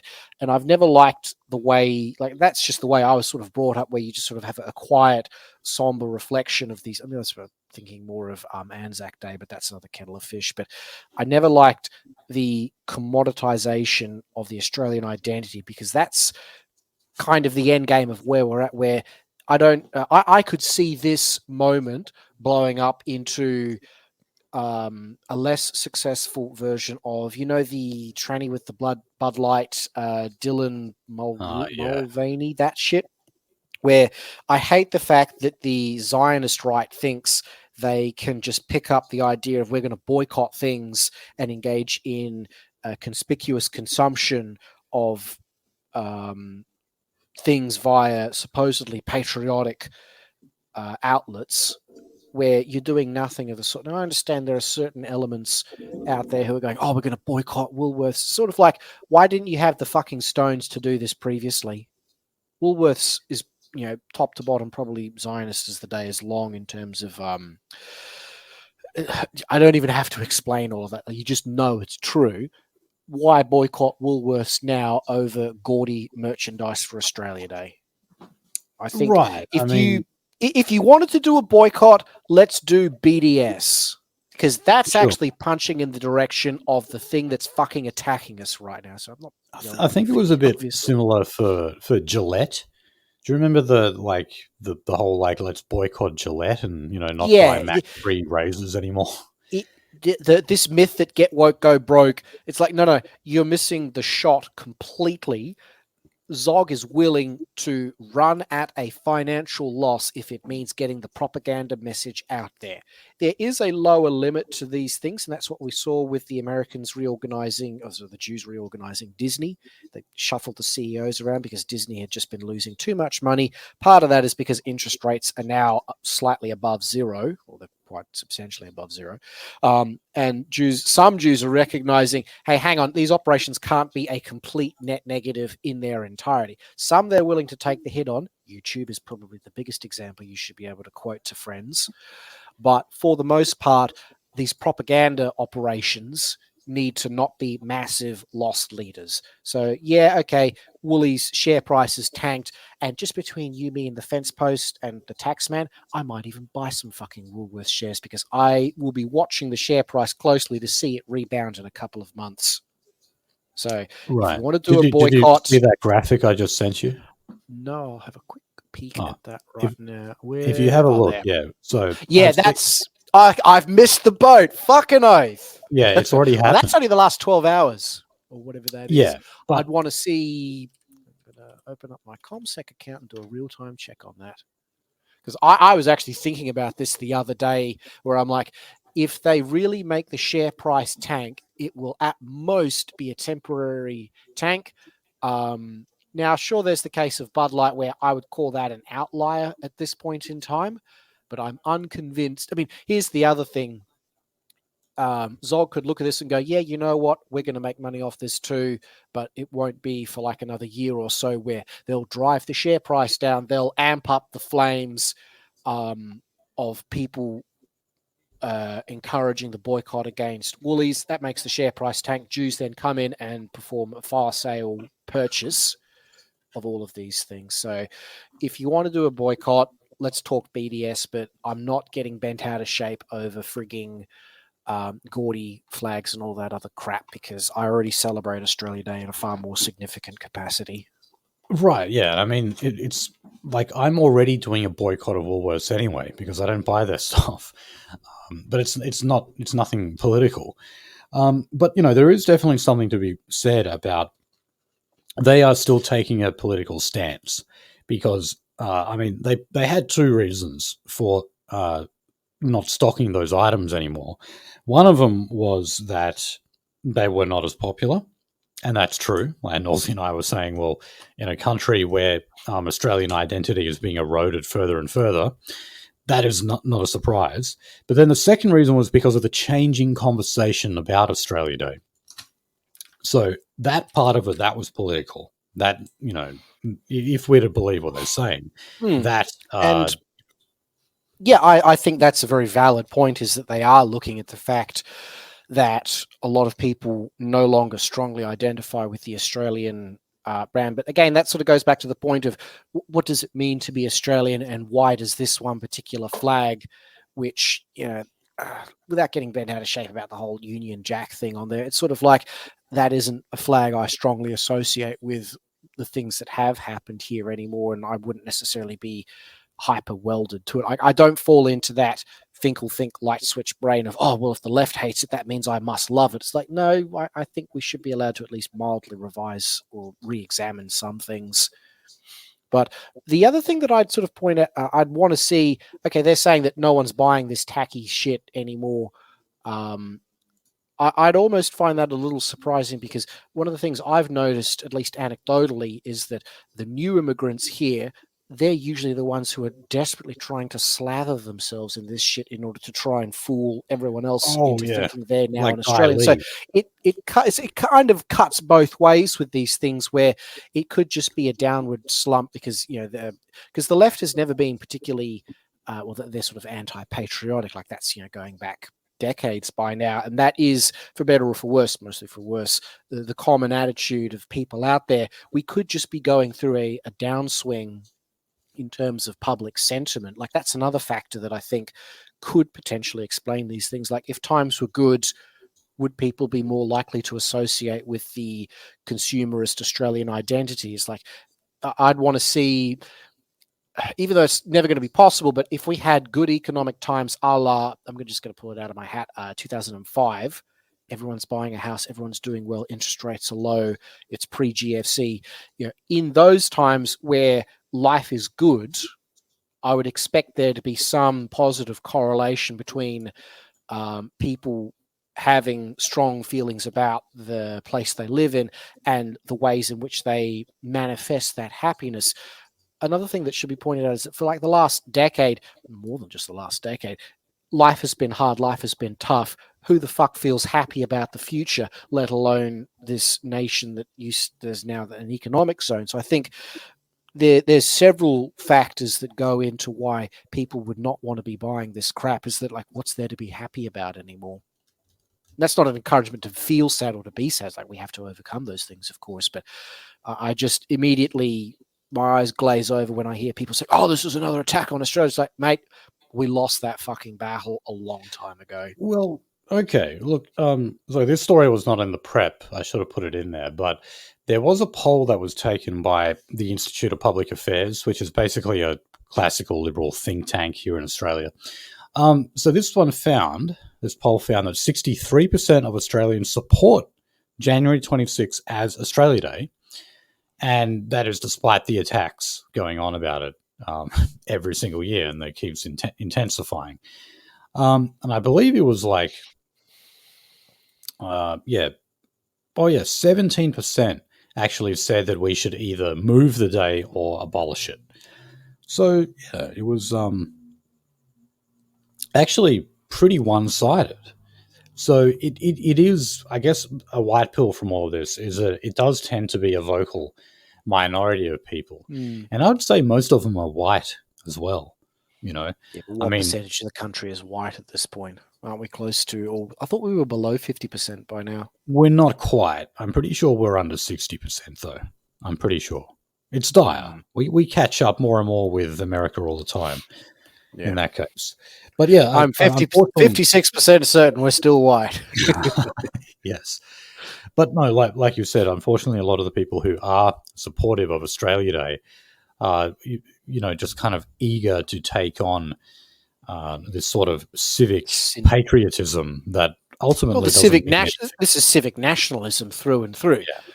And that's another reason why I don't want to necessarily get behind all of this stuff, is that it's still part of the two-party Zog and Pony show of the left says, let's destroy everything and become rootless cosmopolitans. And then the Zog right will say, well, we're for Australia, but we're for an Australia that can have everyone here. It's like they've conceded the fucking argument through and through.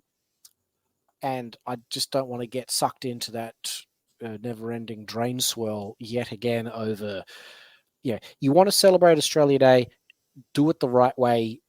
Throw a barbecue at your house, have your mates over, have your friends over, and, just try and do something other than demonstrate your love of the remaining fragments of your heritage than by buying, stuff. Like, actually buy a real Australian flag. That would be my challenge to not all of our listeners, I'd be interested to hear from our listeners what their thoughts and feelings on this are, because I'm not even sure if I'm speaking to the people that it's just people I've seen on Twitter where I'd see the usual suspects trying to make this yet again another e-activism thing of hashtag boycott Woolworths. It's sort of like, I just don't want to fucking put up with this shit anymore. Like, I'm more tired of that than I am of the left trying to constantly cancel Australia Day. Because I just hit them with the whole, if it was Invasion Day, that means under the laws of war, we owe the Aboriginals absolutely nothing, and we've claimed Australia as loot and plunder. Sovereignty was ceded. If it really was an invasion, then you must admit defeat, and a pretty humiliating one at that. And I'd use that in front of a bunch of normies, and they shut the fuck up real quickly, because you just have to sound confident when you say these things. You're saying, again, you just say that, and they don't know which way to run after that, and some of them call you racist. You just say, okay, sure, whatever, don't care. So yeah. That's all I care to add to that story. Yeah, I'm also really looking forward to, I don't know if you saw the Keith Windshuttle, who's, written great books on the history of Aboriginal Australia. He stepped down as the editor of Quadrant, but he said instead he's focusing his efforts on going back to completing works of history that he's been working on over the years. And you see there was 2 volumes of the Fabrication of Aboriginal History series that have not been written yet. So volume 1 is on Van Diemen's Land, in other words, Tasmania. And then number 3 was written on the Stolen Generations. So number 2 is going to be on the Frontier Wars that we've heard a lot about.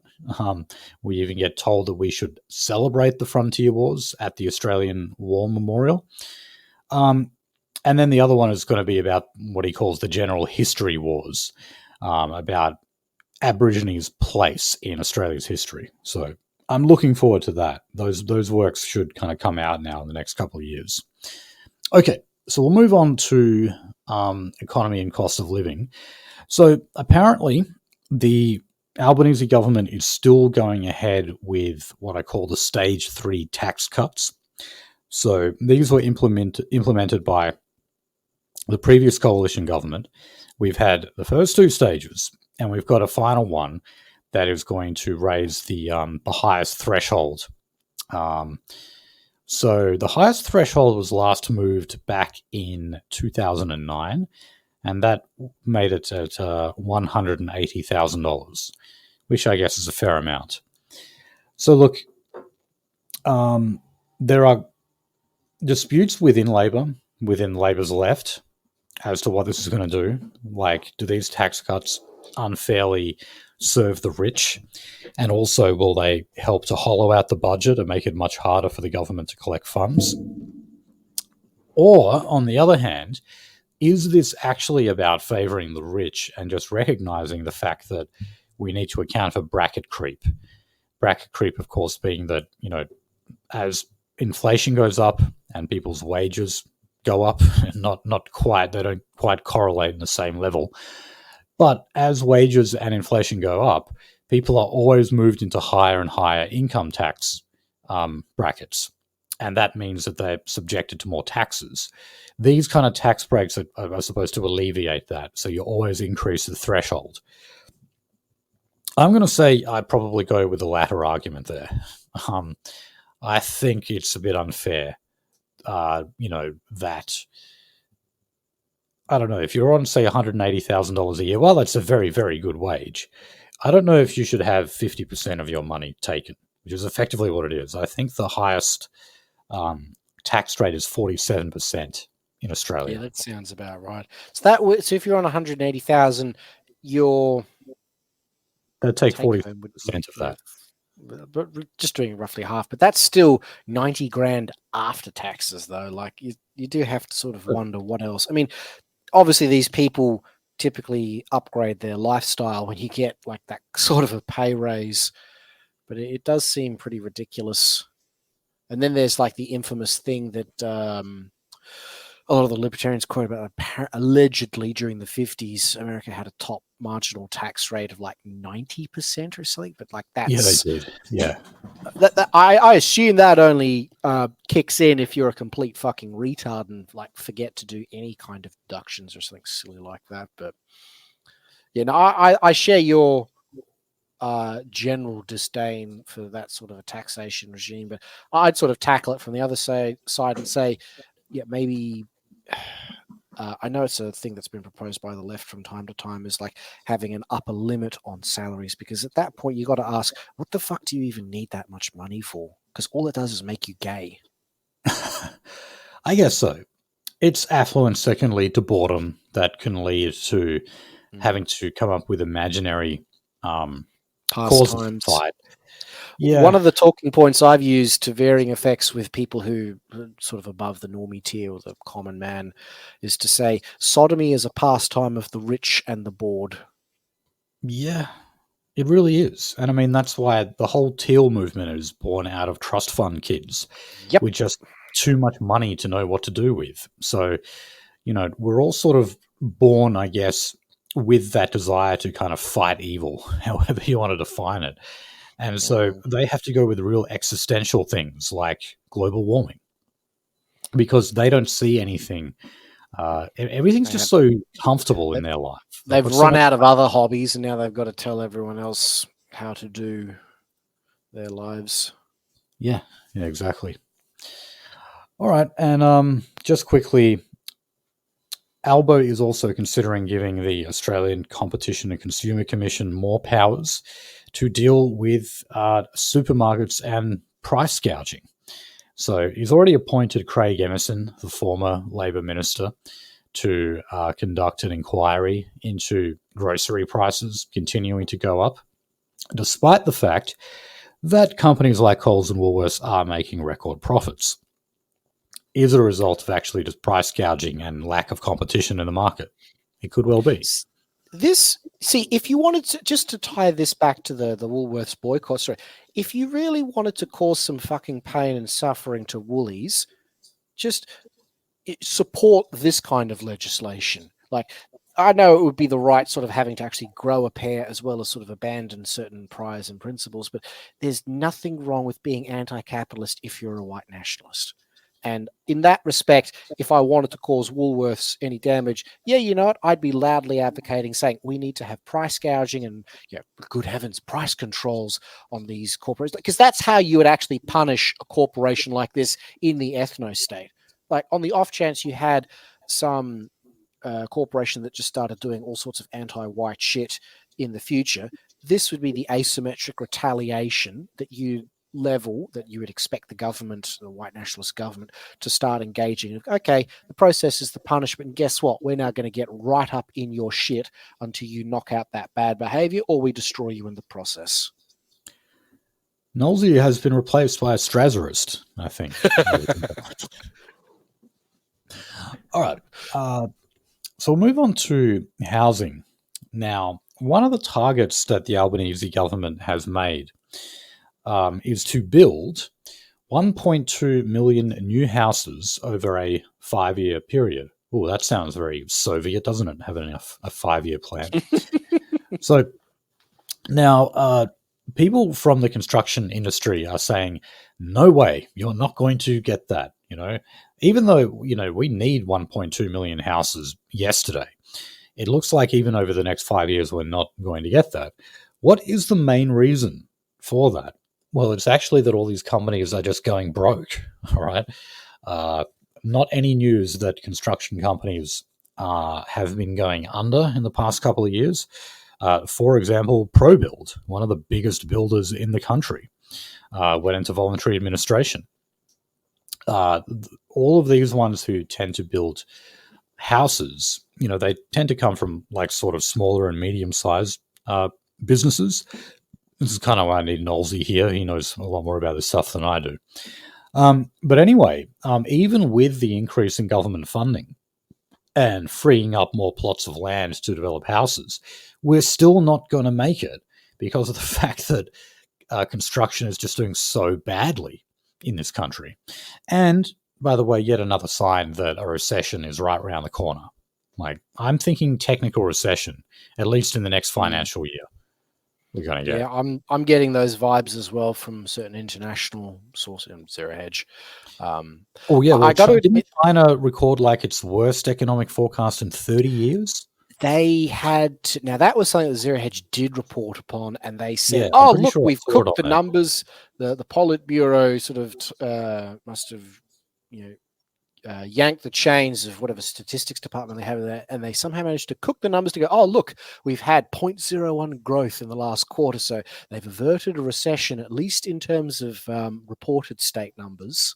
But yeah, anyone who's anyone knows you always don't trust the government official statistics, regardless of which regime.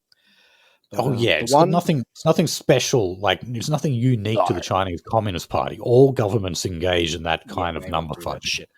I just wanted to throw back to something that Nolsey mentioned, which I made a point of looking out for whenever I'm out and about, where he said that you want to look out for the properties that are being the home building properties, like the construction sites that have the fencing put up around them, and they have those portable surveillance towers in place, and they'll have the big signage saying this property is under 24-hour surveillance and security forces. And Nolsey's comment was, no, they're not. Like, when you see those signs, that specifically means the opposite. And the key takeaway from this isn't to go steal the copper pipes to fuel your methnostate addiction.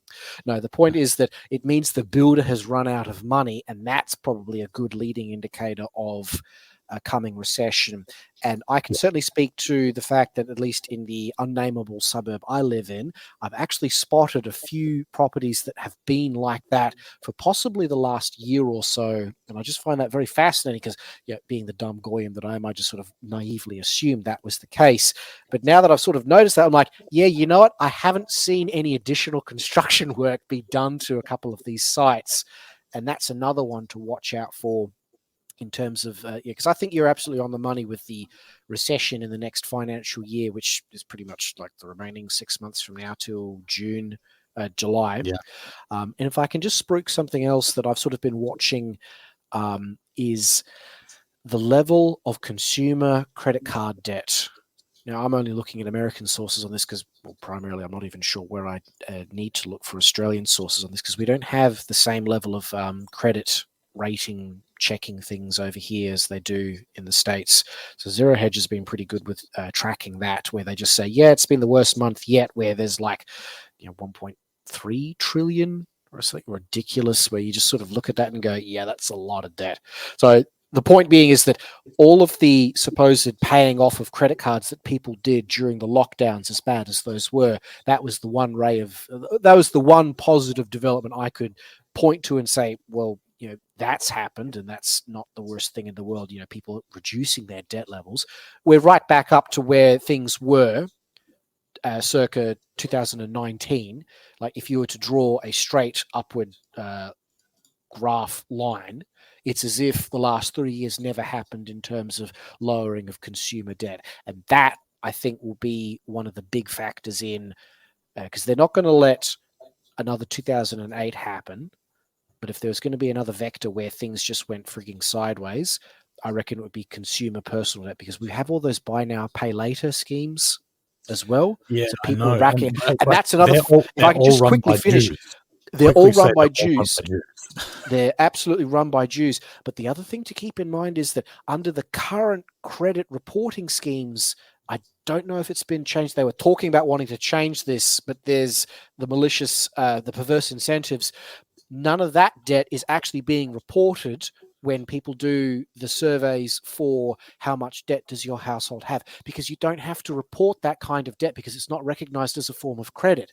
So whatever someone's credit card limit is, remember that they've probably also got a buy now, pay later scheme that's also several $1,000s worth of pointless consumerist crap that they've racked up, meaning the actual situation is probably far worse than what's being currently gathered in terms of raw statistics.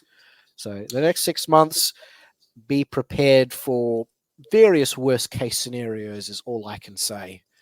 So know who your friends are.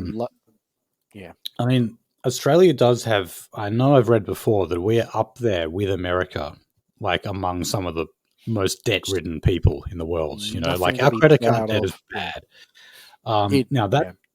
Some people were making, you know, when COVID happened and they were getting JobKeeper and whatever, some people were starting to pay off their debt at that point. But that was it. It was like this sort of temporary relief, and then everyone, you know, once the borders and everything opened again, got right back to spending more than they earn. And couple that with the fact that no one's wages are going up, but prices are. So, yeah, people are just falling further and further into debt. Back into the debt. Yeah, that's what I was talking about, where there were two things that led to people paying debt off, at least as far as what I've heard. One was the fact that the JobKeeper, all those various stimulus checks were rolling in, where people suddenly go, oh, I've got this extra money, I can actually pay off a few bills, and to them a credit card is a bill, which is not a bad way of thinking about it, to be honest. But the other thing that allowed people to have the surplus savings was that everything was fucking closed for the first time in like human history. So you're sitting around at home, you're getting these stimulus checks, you've paid off all the bills, and you go, what else am I going to spend this money on, because everything else is closed. So that was another factor that led to people being able to pay the debt off. But now, unfortunately, because everything's open, no, I'm not advocating for closures of these things or anything ridiculous like that, but it's just tragic that people didn't make that a good habit of stay on top of your personal debt. Like, you know, ideally you should have no personal debt above and beyond like the credit card, which again, I was talking to my freaking hair. Here's a Just So story from Carbon Man. I was getting my hair cut the other day, and I talked to the hairdresser about credit card debt. And she just flat up admitted she can't manage the card. And okay, I don't expect there to be PhDs. Well, maybe in a couple of years' time we'll see PhDs working at barbershops, but I digress.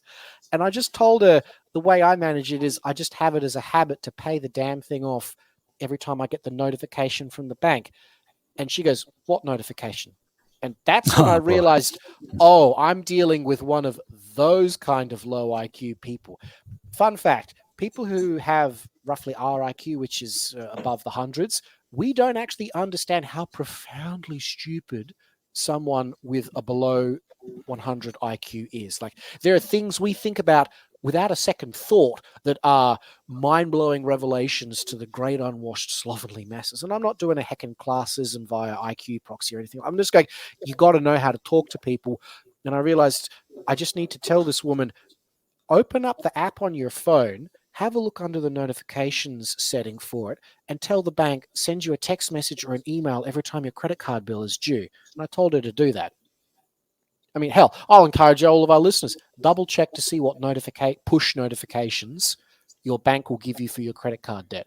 These things are not inherently evil. You just got to learn how to manage them. So I get a nice little email from my bank once a month saying, Mr. Kybermancer, your credit card is due. Pay it on this date. I'm like, okay.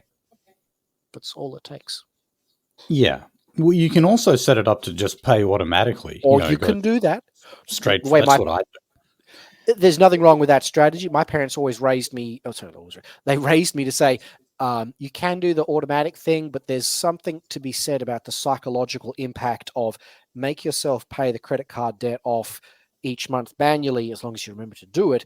And that way, at least for me, what I get out of that is the visceral hatred of, geez, that's a lot of shit that I spent money on that I probably could do without in hard times. So it's like a second punch in the gut of, man, I wasted that much money. Because if you don't see the money coming out of your bank account, you just think the credit card is like this infinite money glitch. Like, no, it's not. It's like a computer game inventory item that you have to reload or recharge before you can go out and use it. And that makes me more conscious about when and when not I choose to use it. Yeah, no, maybe I should do that because I do like to just peruse my bank statement to, let it which is sink another in. very responsible thing, which too few people do. Like, you should at least occasionally review those statements, because that's another thing that's like a lot of the financial strife that people find themselves in is they'll sign up for it's free for 30 days and then they forget about these things. You should always do an audit of what's taking money out of your bank account via not just credit card but direct debit, and just go, do I recognize these charges? And do I really need all these streaming services? I fell victim to that. I actually I paid for 1 month of Amazon Prime because I forgot to turn it off after the 30-day trial. That's where they get your money. Yeah. All right. Well, let's go to state politics. Just some quick stories here. So in the Northern Territory Labor Party, Nicole Manison is not recontesting the next election. And if you missed it, I almost missed this, but there's a new Northern Territory Chief Minister.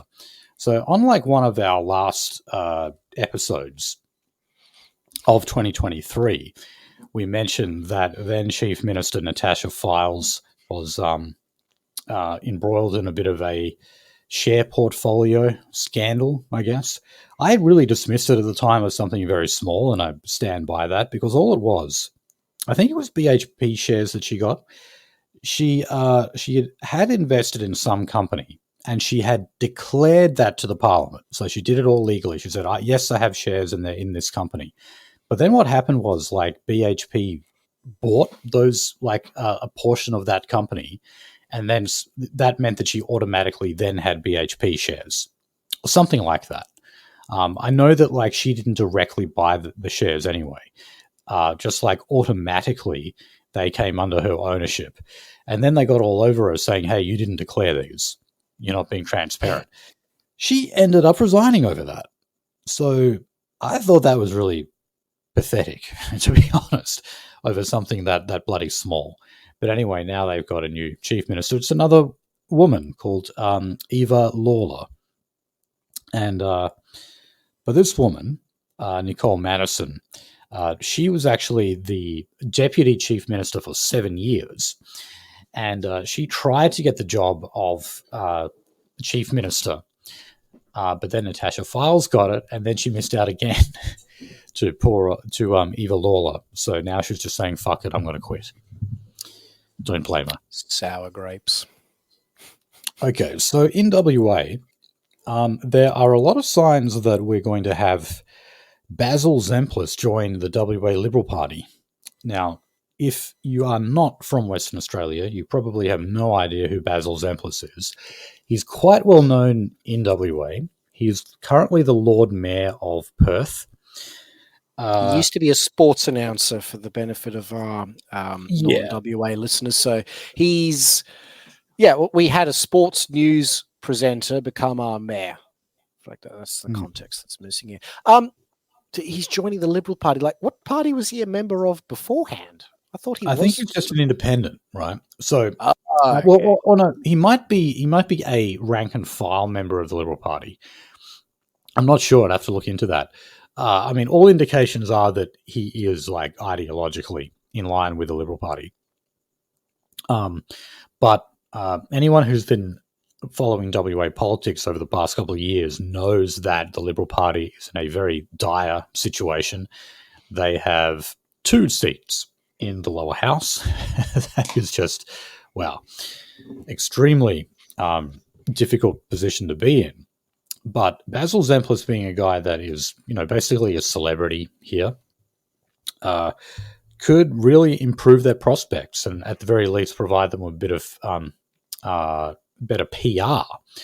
So what's being reported is that they are currently in talks to run his pre-selection for the seat of Churchlands. That is a traditionally blue ribbon seat. However, Labour Party holds it at the moment. Like, it was very close, but at the time I thought, no, there's no way they're going to get Churchlands. They did. Good old Mark McGowan actually managed to get Churchlands. Like, some of the most expensive private schools and real estate exist in that electorate. So next time around, it's likely that the Liberals would win that back, and they want Basil Zemplis to do that. Now, not just that, they are also thinking about running him from outside the parliament as the opposition leader. So people probably heard me talk about Campbell Newman before, the guy who ended up becoming the Premier of Queensland. He was the Lord Mayor of Brisbane, and he was run from outside of the parliament, meaning he did not hold a seat within the Brisbane parliamentary system, but he was simply pre-selected for a seat. He wins that seat, and then he is immediately elevated to the position of Premier after the election. It was quite extraordinary. Apparently, some people are just so disillusioned with the state of Liberal Party politics in WA that they think that would be a good idea to do with Basil, running from outside. Right. So it'd be interesting if they did. It'd be very entertaining for a show like this anyway to watch. Yeah. Just as an idea, could you see Basil Zemplis betraying? Could you see him switching away from the Liberal Party and becoming a Teal at some point in the future? I don't know. I got to say, I don't know enough about the guy. I don't follow, Me neither. It's just sort of dawned on me. I wouldn't necessarily have. I can see why he is liberal in the sense that he's got a lot of money and he wants low taxes and all the other small government type stuff. But he never struck me as being culturally on the Zog right or the conservative right element. So that's why I'm sort of rolling around the idea that could he become the face of the Teals, at least in WA? Like, if I'm right in that sort of wild-eyed theory, it'd be funny to sort of see that happen, because I like what you're saying as well, at the same time, that he could prove to be the shot in the arm that the Libs over here desperately need after the absolute flogging they took at the last election. I don't know. Yeah, that's the thing. I mean, Basil Zemplis used to be a talkback radio host on, AM radio, but I never listened to him. And I never really listened to talkback. Man, when I was a teenager, I remember I occasionally would listen to Howard Sattler. I only ever knew him as one of the blokes that covered the football on. Yeah, I just remember he was the sports news guy on Channel 7. Yeah. That's what I always saw. What the fuck does he know about being a mayor? It's like he watches big buffy blokes slam into one another and comments on their performance on the field. It's like, how exactly does that translate to being a mayor? Yeah. But I get before that he was a waffle player. WA. Yeah, I mean that's typically where a lot of those sports announcers come from, is that they've played the game, so the thinking is they'll be able to provide cutting, insightful commentary that the rest of us plebes in the stands and bleachers wouldn't possibly be able to know of our own accord. I keep having this dark vision that Zemplis could be our version of Ronald Reagan, someone where you don't expect them to become a political person and they end up sort of receiving the backing of the system in one form or another.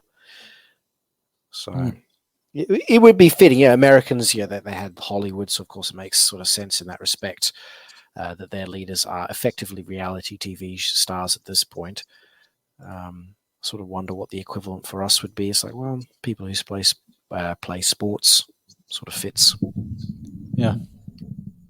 Okay, so to go to the federal ALP, Labor Party, it looks like the strict gender quota rules imposed by the party on itself could perhaps backfire a little bit.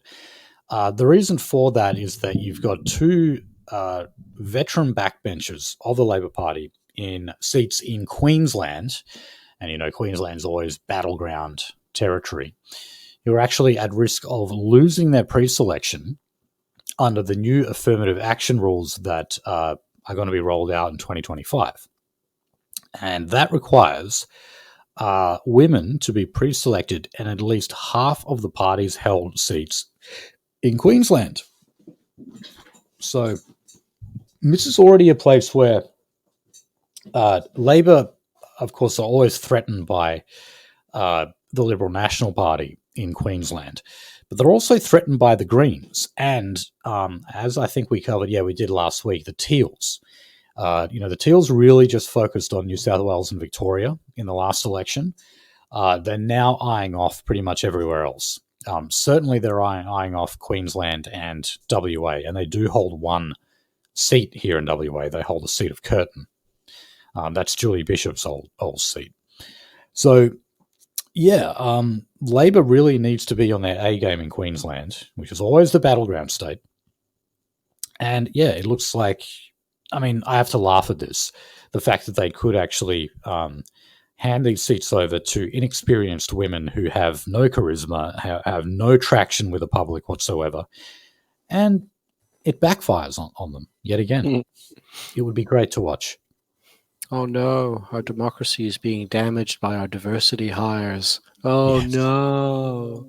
I'm trying to quote the that horrible oh no scene from, was it Gremlins 3? A film I've not actually watched, but the terrible acting where the guy's like, oh no, they're eating her face. Oh no. Jeez, the Gremlins movies, a fucking long time since I've seen them. I don't think I've actually seen any of them. I've only seen the memes, but anyway. Quite sure I've seen the first two anyway. So, okay, you've had senior advisors in the Labor Party, federal Labor here. So a senior advisor to Anthony Albanese, but also the chief of staff to Andrew Giles, who's our immigration minister. This is a bizarre story, but both of these men were found to be doing photo ops with Nikki Haley. So, of course, they had the Iowa caucuses recently in America. Both of those men were over there, and they did selfie stuff with them, selfie pictures. And apparently they were wearing the pins as well, even though these are guys who are senior advisors for the Labor Party. So I read this whole article saying, give me the, where's the edge here? Like, are you trying to tell me that these guys are like infiltrators or something? But they never gave any indication as to, what these guys actually believe. It was really just weird to see them. Like, what the hell are they doing in America up with this, woman who's meant to be like a real cultural conservative? She still won't beat Trump, of course. Okay, now on the Teals. So the Liberal Party, I mentioned this at the beginning of the episode. The Teals are going for the 75% emissions reduction target by 2025. And the Liberal Party, in an attempt to win back the seats that they lost to the Teals in the last election, are trying to counteract with their own environmental agenda. Now, one of those things goes to attacking the Teals' support for the rebates that were given to fossil fuel companies. Now, the Teals always said that they opposed subsidies given to, big oil and gas companies and projects because, that just goes against the general principle of fighting climate change. However, when it came to the coal price caps, the $125 a ton coal price cap, well, whatever the companies actually lost would be made up for by the Commonwealth. I think, again, we discussed this last week. So, in other words, the fall in profits that they had to endure because of those price caps would have to be paid by the federal government. Well, the Teals actually supported that. Okay?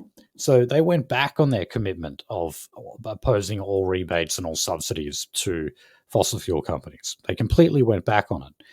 Now, if the Liberal Party, though, thinks that this is a good tactic, a good way to attack them on it, I just say, no, no way. People don't care about that. Because even if it does mean a bit of money going towards them, the ultimate goal of that program was to reduce power prices. And it did, a little bit. It's done it in the most perverted bloody way, but it did actually lower electricity prices, power prices generally.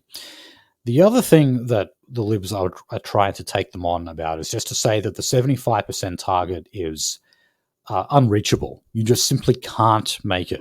Now, even though they're not setting their own 2035 target, they're just saying, look, this is pie in the sky stuff, and you might as well vote for a party that is actually practical and that can deliver real emissions cuts without needing to set some arbitrary and overly ambitious target by 2035. Again, you're talking about people with utopian ideas in the inner city. I don't know if that's really going to break through to them or not. So it all depends what happens. The Teals could still be punished at the next election if power prices really start to surge, which they already have a little bit already, and they may well have another enormous jump for the next election.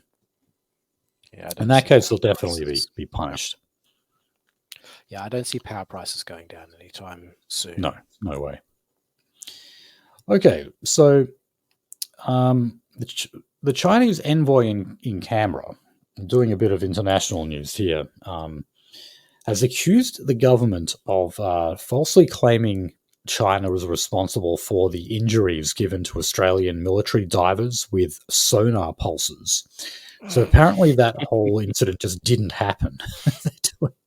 They're doing a bit of their own historical denialism here over something that happened only 3 weeks ago, I think, or a month ago. And they're also telling Anthony Albanese to shut his mouth when it comes to the whole political situation in Taiwan. Well, I like that blustering line they've got there. The Chinese claimed the Australian divers would have been killed if China's sonar technology had been deployed. It's like, what are we supposed to take away? I mean, that's just bluster on their part, but if you take them at face value, are you threatening us?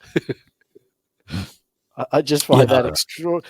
When you're trying to say that it wasn't your fault, you tell us, if it wasn't, if it really was us, you'd be dead. It's like, thanks. Look, I can't remember what he said exactly, but Knowlesy did explain this, and he explained how those injuries were, definitely would have happened. I'd have to defer to his more scientific mind on all of this. But yeah, it's funny. Like, countries just very often do that. Just say, no, we didn't do that. They just outright deny it, even though the evidence is there.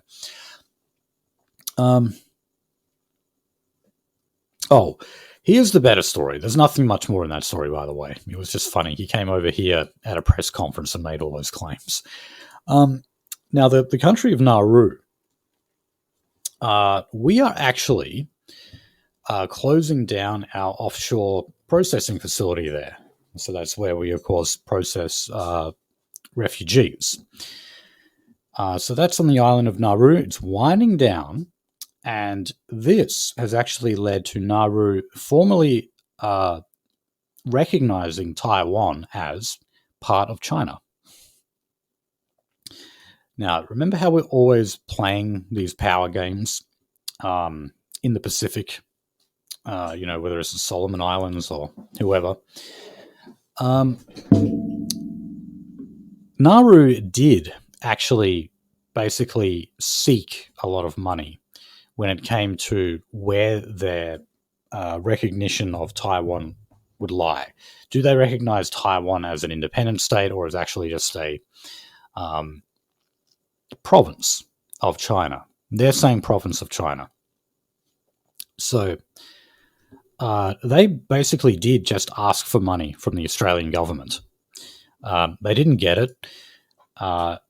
And if we're winding down the offshore processing facility, we have even less reason to give them more money. So they're just switching over. I'll say this, it's the politically astute move for a lot of these tiny pissant nations is to play off multiple world powers and say, all right, we're we're going to recognize China unless you give us more foreign aid. And I don't like to see it being done against us, but at the same time, I kind of understand why they're doing it. So if they're doing it just to rort money out for the sisters, like, well, the only complaint I have is how do I get in on this grift? In general terms, that is. Right. The looting phase of the empire. So, but no, it's I think as you said, they've seen that Australia's not doing things that give them money anymore. With regards to that detention centre, they've gone, okay, fuck it, we're going to go side with China now. Oh, sorry. The point I was supposed to make there when it came to Taiwan asking for money. Sorry, it was not Taiwan asking for money. I thought you said it was Nauru saying. No, Nauru. Jeez, I'm sorry. It's late. It's late here, guys. I'm not thinking entirely straight here. I'm going on these weird tangents. We'll go to a sun and lightning round for these last couple of stories, but we will. Yeah, just finishing up with the Nauru one. Yeah.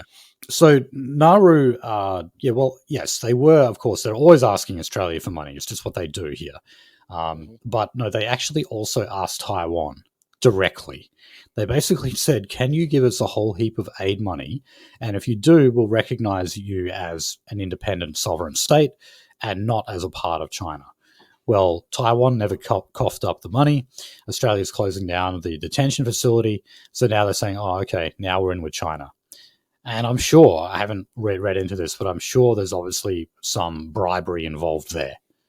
China is paying them off. And that was something a friend, acquaintance of ours made very plain to us a number of years ago. And frankly, it was news to me at the time. And I sort of regret how ignorant I was on this, that China had been playing a slow diplomacy game for many decades where they were quite simply going around between all of these smaller nations that were economic basket cases and saying, we will do investments in your country. In return, you have to support us when we try and annex Taiwan. And the Chinese have been doing that through all sorts of channels. I mean, that's part of what the One Belt, One Road initiative happens to be. I think there's some teeth behind the tiger on that, but not as much as, say, the China hawks happen to make out. So, the truth is somewhere in the middle. I don't think China's not a huge risk, but they're not a risk in the way the conservatives would have us believe. And I just find it fascinating that there's only a handful of very small Pacific islands, some Caribbean islands, and other places like that continue to recognize Taiwan as an independent state. And it's just a matter of time before the Chinese eventually come up with enough sacks of cash to give to these small shitty nations and say, listen, you're going to take this money and you're going to forget all about Taiwan, and that'll be that. So Nauru is just the latest domino to fall. Yeah, that's true. And something, this was the side note I wanted to mention, was that if you look at the UN resolutions in terms of the two-state solution, Israel-Palestine, there's always the resolution that passes saying Israel should return to the pre-June 1967 borders, withdrawing its settlements, etc., and then you could have an independent Israel and an independent Palestine. That resolution passes every few years in the United Nations, with practically every single country in the world voting in favor of it. But then those opposed are, of course, the United States and Israel. But then there's all of these other countries as well. Like there's usually 3 or 4 other countries. And that includes places like Tonga, Marshall Islands, Micronesia, and Tuvalu.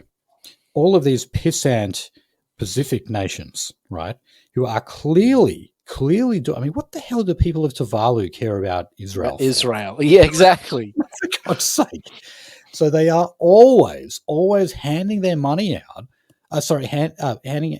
looking for handouts and saying, look, we are political prostitutes. Just give us the aid money and we'll support whatever bloody political cause you want us to. Politics is a dirty, dirty game, even at the nation-state level. So, no, nothing new under the sun there. No. Okay, so onto the Defence Force. We're apparently retiring a whole heap of helicopters here. So these are the MRH-90 Taipan helicopters that apparently are just going to be dismantled and buried. Well, Kiev, Ukraine, is actually begging Australia, no, actually hand them over. We can refurbish them. And we can dumpster diving us. Yes. Oh no. Yeah. That's terrible. So I guess, if we're not going to do anything except just throw them out, I guess that means we could just hand them over. Go, all right, here. I don't know what the fuck you're going to do with them. The Russians will effectively dispose of and dismantle our old hardware. Have you seen the expression, a system is what it does? Which is a way of saying, when you're doing systems analysis, whatever you see the thing doing is what it's meant to be doing. So there was the canonical example of this that at least caught my mind on all these things. Some guy was saying to his neighbor, I keep buying cats from the rescue shelter, but this was in America. The coyotes keep eating the cats. So the neighbor goes, oh, it sounds like you're just feeding cats to coyotes. And then the guy's daughter starts crying as she starts to realize, this is what's kind of going on. That's not exactly what was supposed to be happening, but the running gag is that you say, the system is what it does. So in this respect, we've turned the Ukraine conflict into a very sloppy recycling factory for surplus military hardware. Right. Yeah, very true. We give it to Kiev and they get the Russians to disassemble it for us. All right. Well, look, guys, there were two more stories here, one on AI and one on Brittany Higgins. However, I know that there's definitely going to be new stories on both of those next week. And look, quite honestly, it's past Kyber and I's bedtime, so we might just have to wrap up this episode, as we both got to be up early in the morning. Ted and the bananas and pajamas are sort of staring at us both with cross intent in their eyes. Yeah, Fat Cat's not happy. Yeah, that's Fat Cat, and it's time for us to go to bed. So I will say just quickly on, because the Brittany Higgins thing, that's more your wheelhouse, but the AI stuff. How about I say that on next week's show? I'll just pop. You're going to be on anyway, so we can have keeps it easy. Yeah, all right, I'll save it for them. But yeah, that's I'm of several minds about the AI stuff. It's funny to see the system squirm as they realize this is a blade that cuts in all directions, but that doesn't mean we should be complacent about these things, is the cliff notes of what I'll discuss at a later stage. So, but now let's end it on a good enough note. We will end it there. But yeah, thanks guys for sticking with us in this episode that it didn't go that much shorter than last time, but nonetheless 2.5 hours is pretty much the sweet spot, I find. Yeah, so it's just there was so much less prep, just like it was just much smaller than what I usually have each week. But anyway, doesn't matter. I think it was a good episode, and if you want to hear our backlog, just go over to theracer.biz and you'll find all of our social media links and all the rest over there. There is an RSS feed. And just to clarify, I'm not saying this to you, Feeney, but for the benefit of the audience, I'm not a fucking strasserite or anything like that. I'm just get a bit passionate about the fact that we've been thoroughly betrayed by capitalism. So that's all said, I'm not anti-private property, in case anyone's going to go, okay, why have they got the strasserite? It's like, no, shut up. Oh, yeah. Just wanted to head that off at the pass. So that's all said sincerely, but not with malicious intent. It's like we can be critical of these things. So anyway, we'll end it there. We will. So thanks, guys, for listening to episode 204, and we'll see you next week. See ya.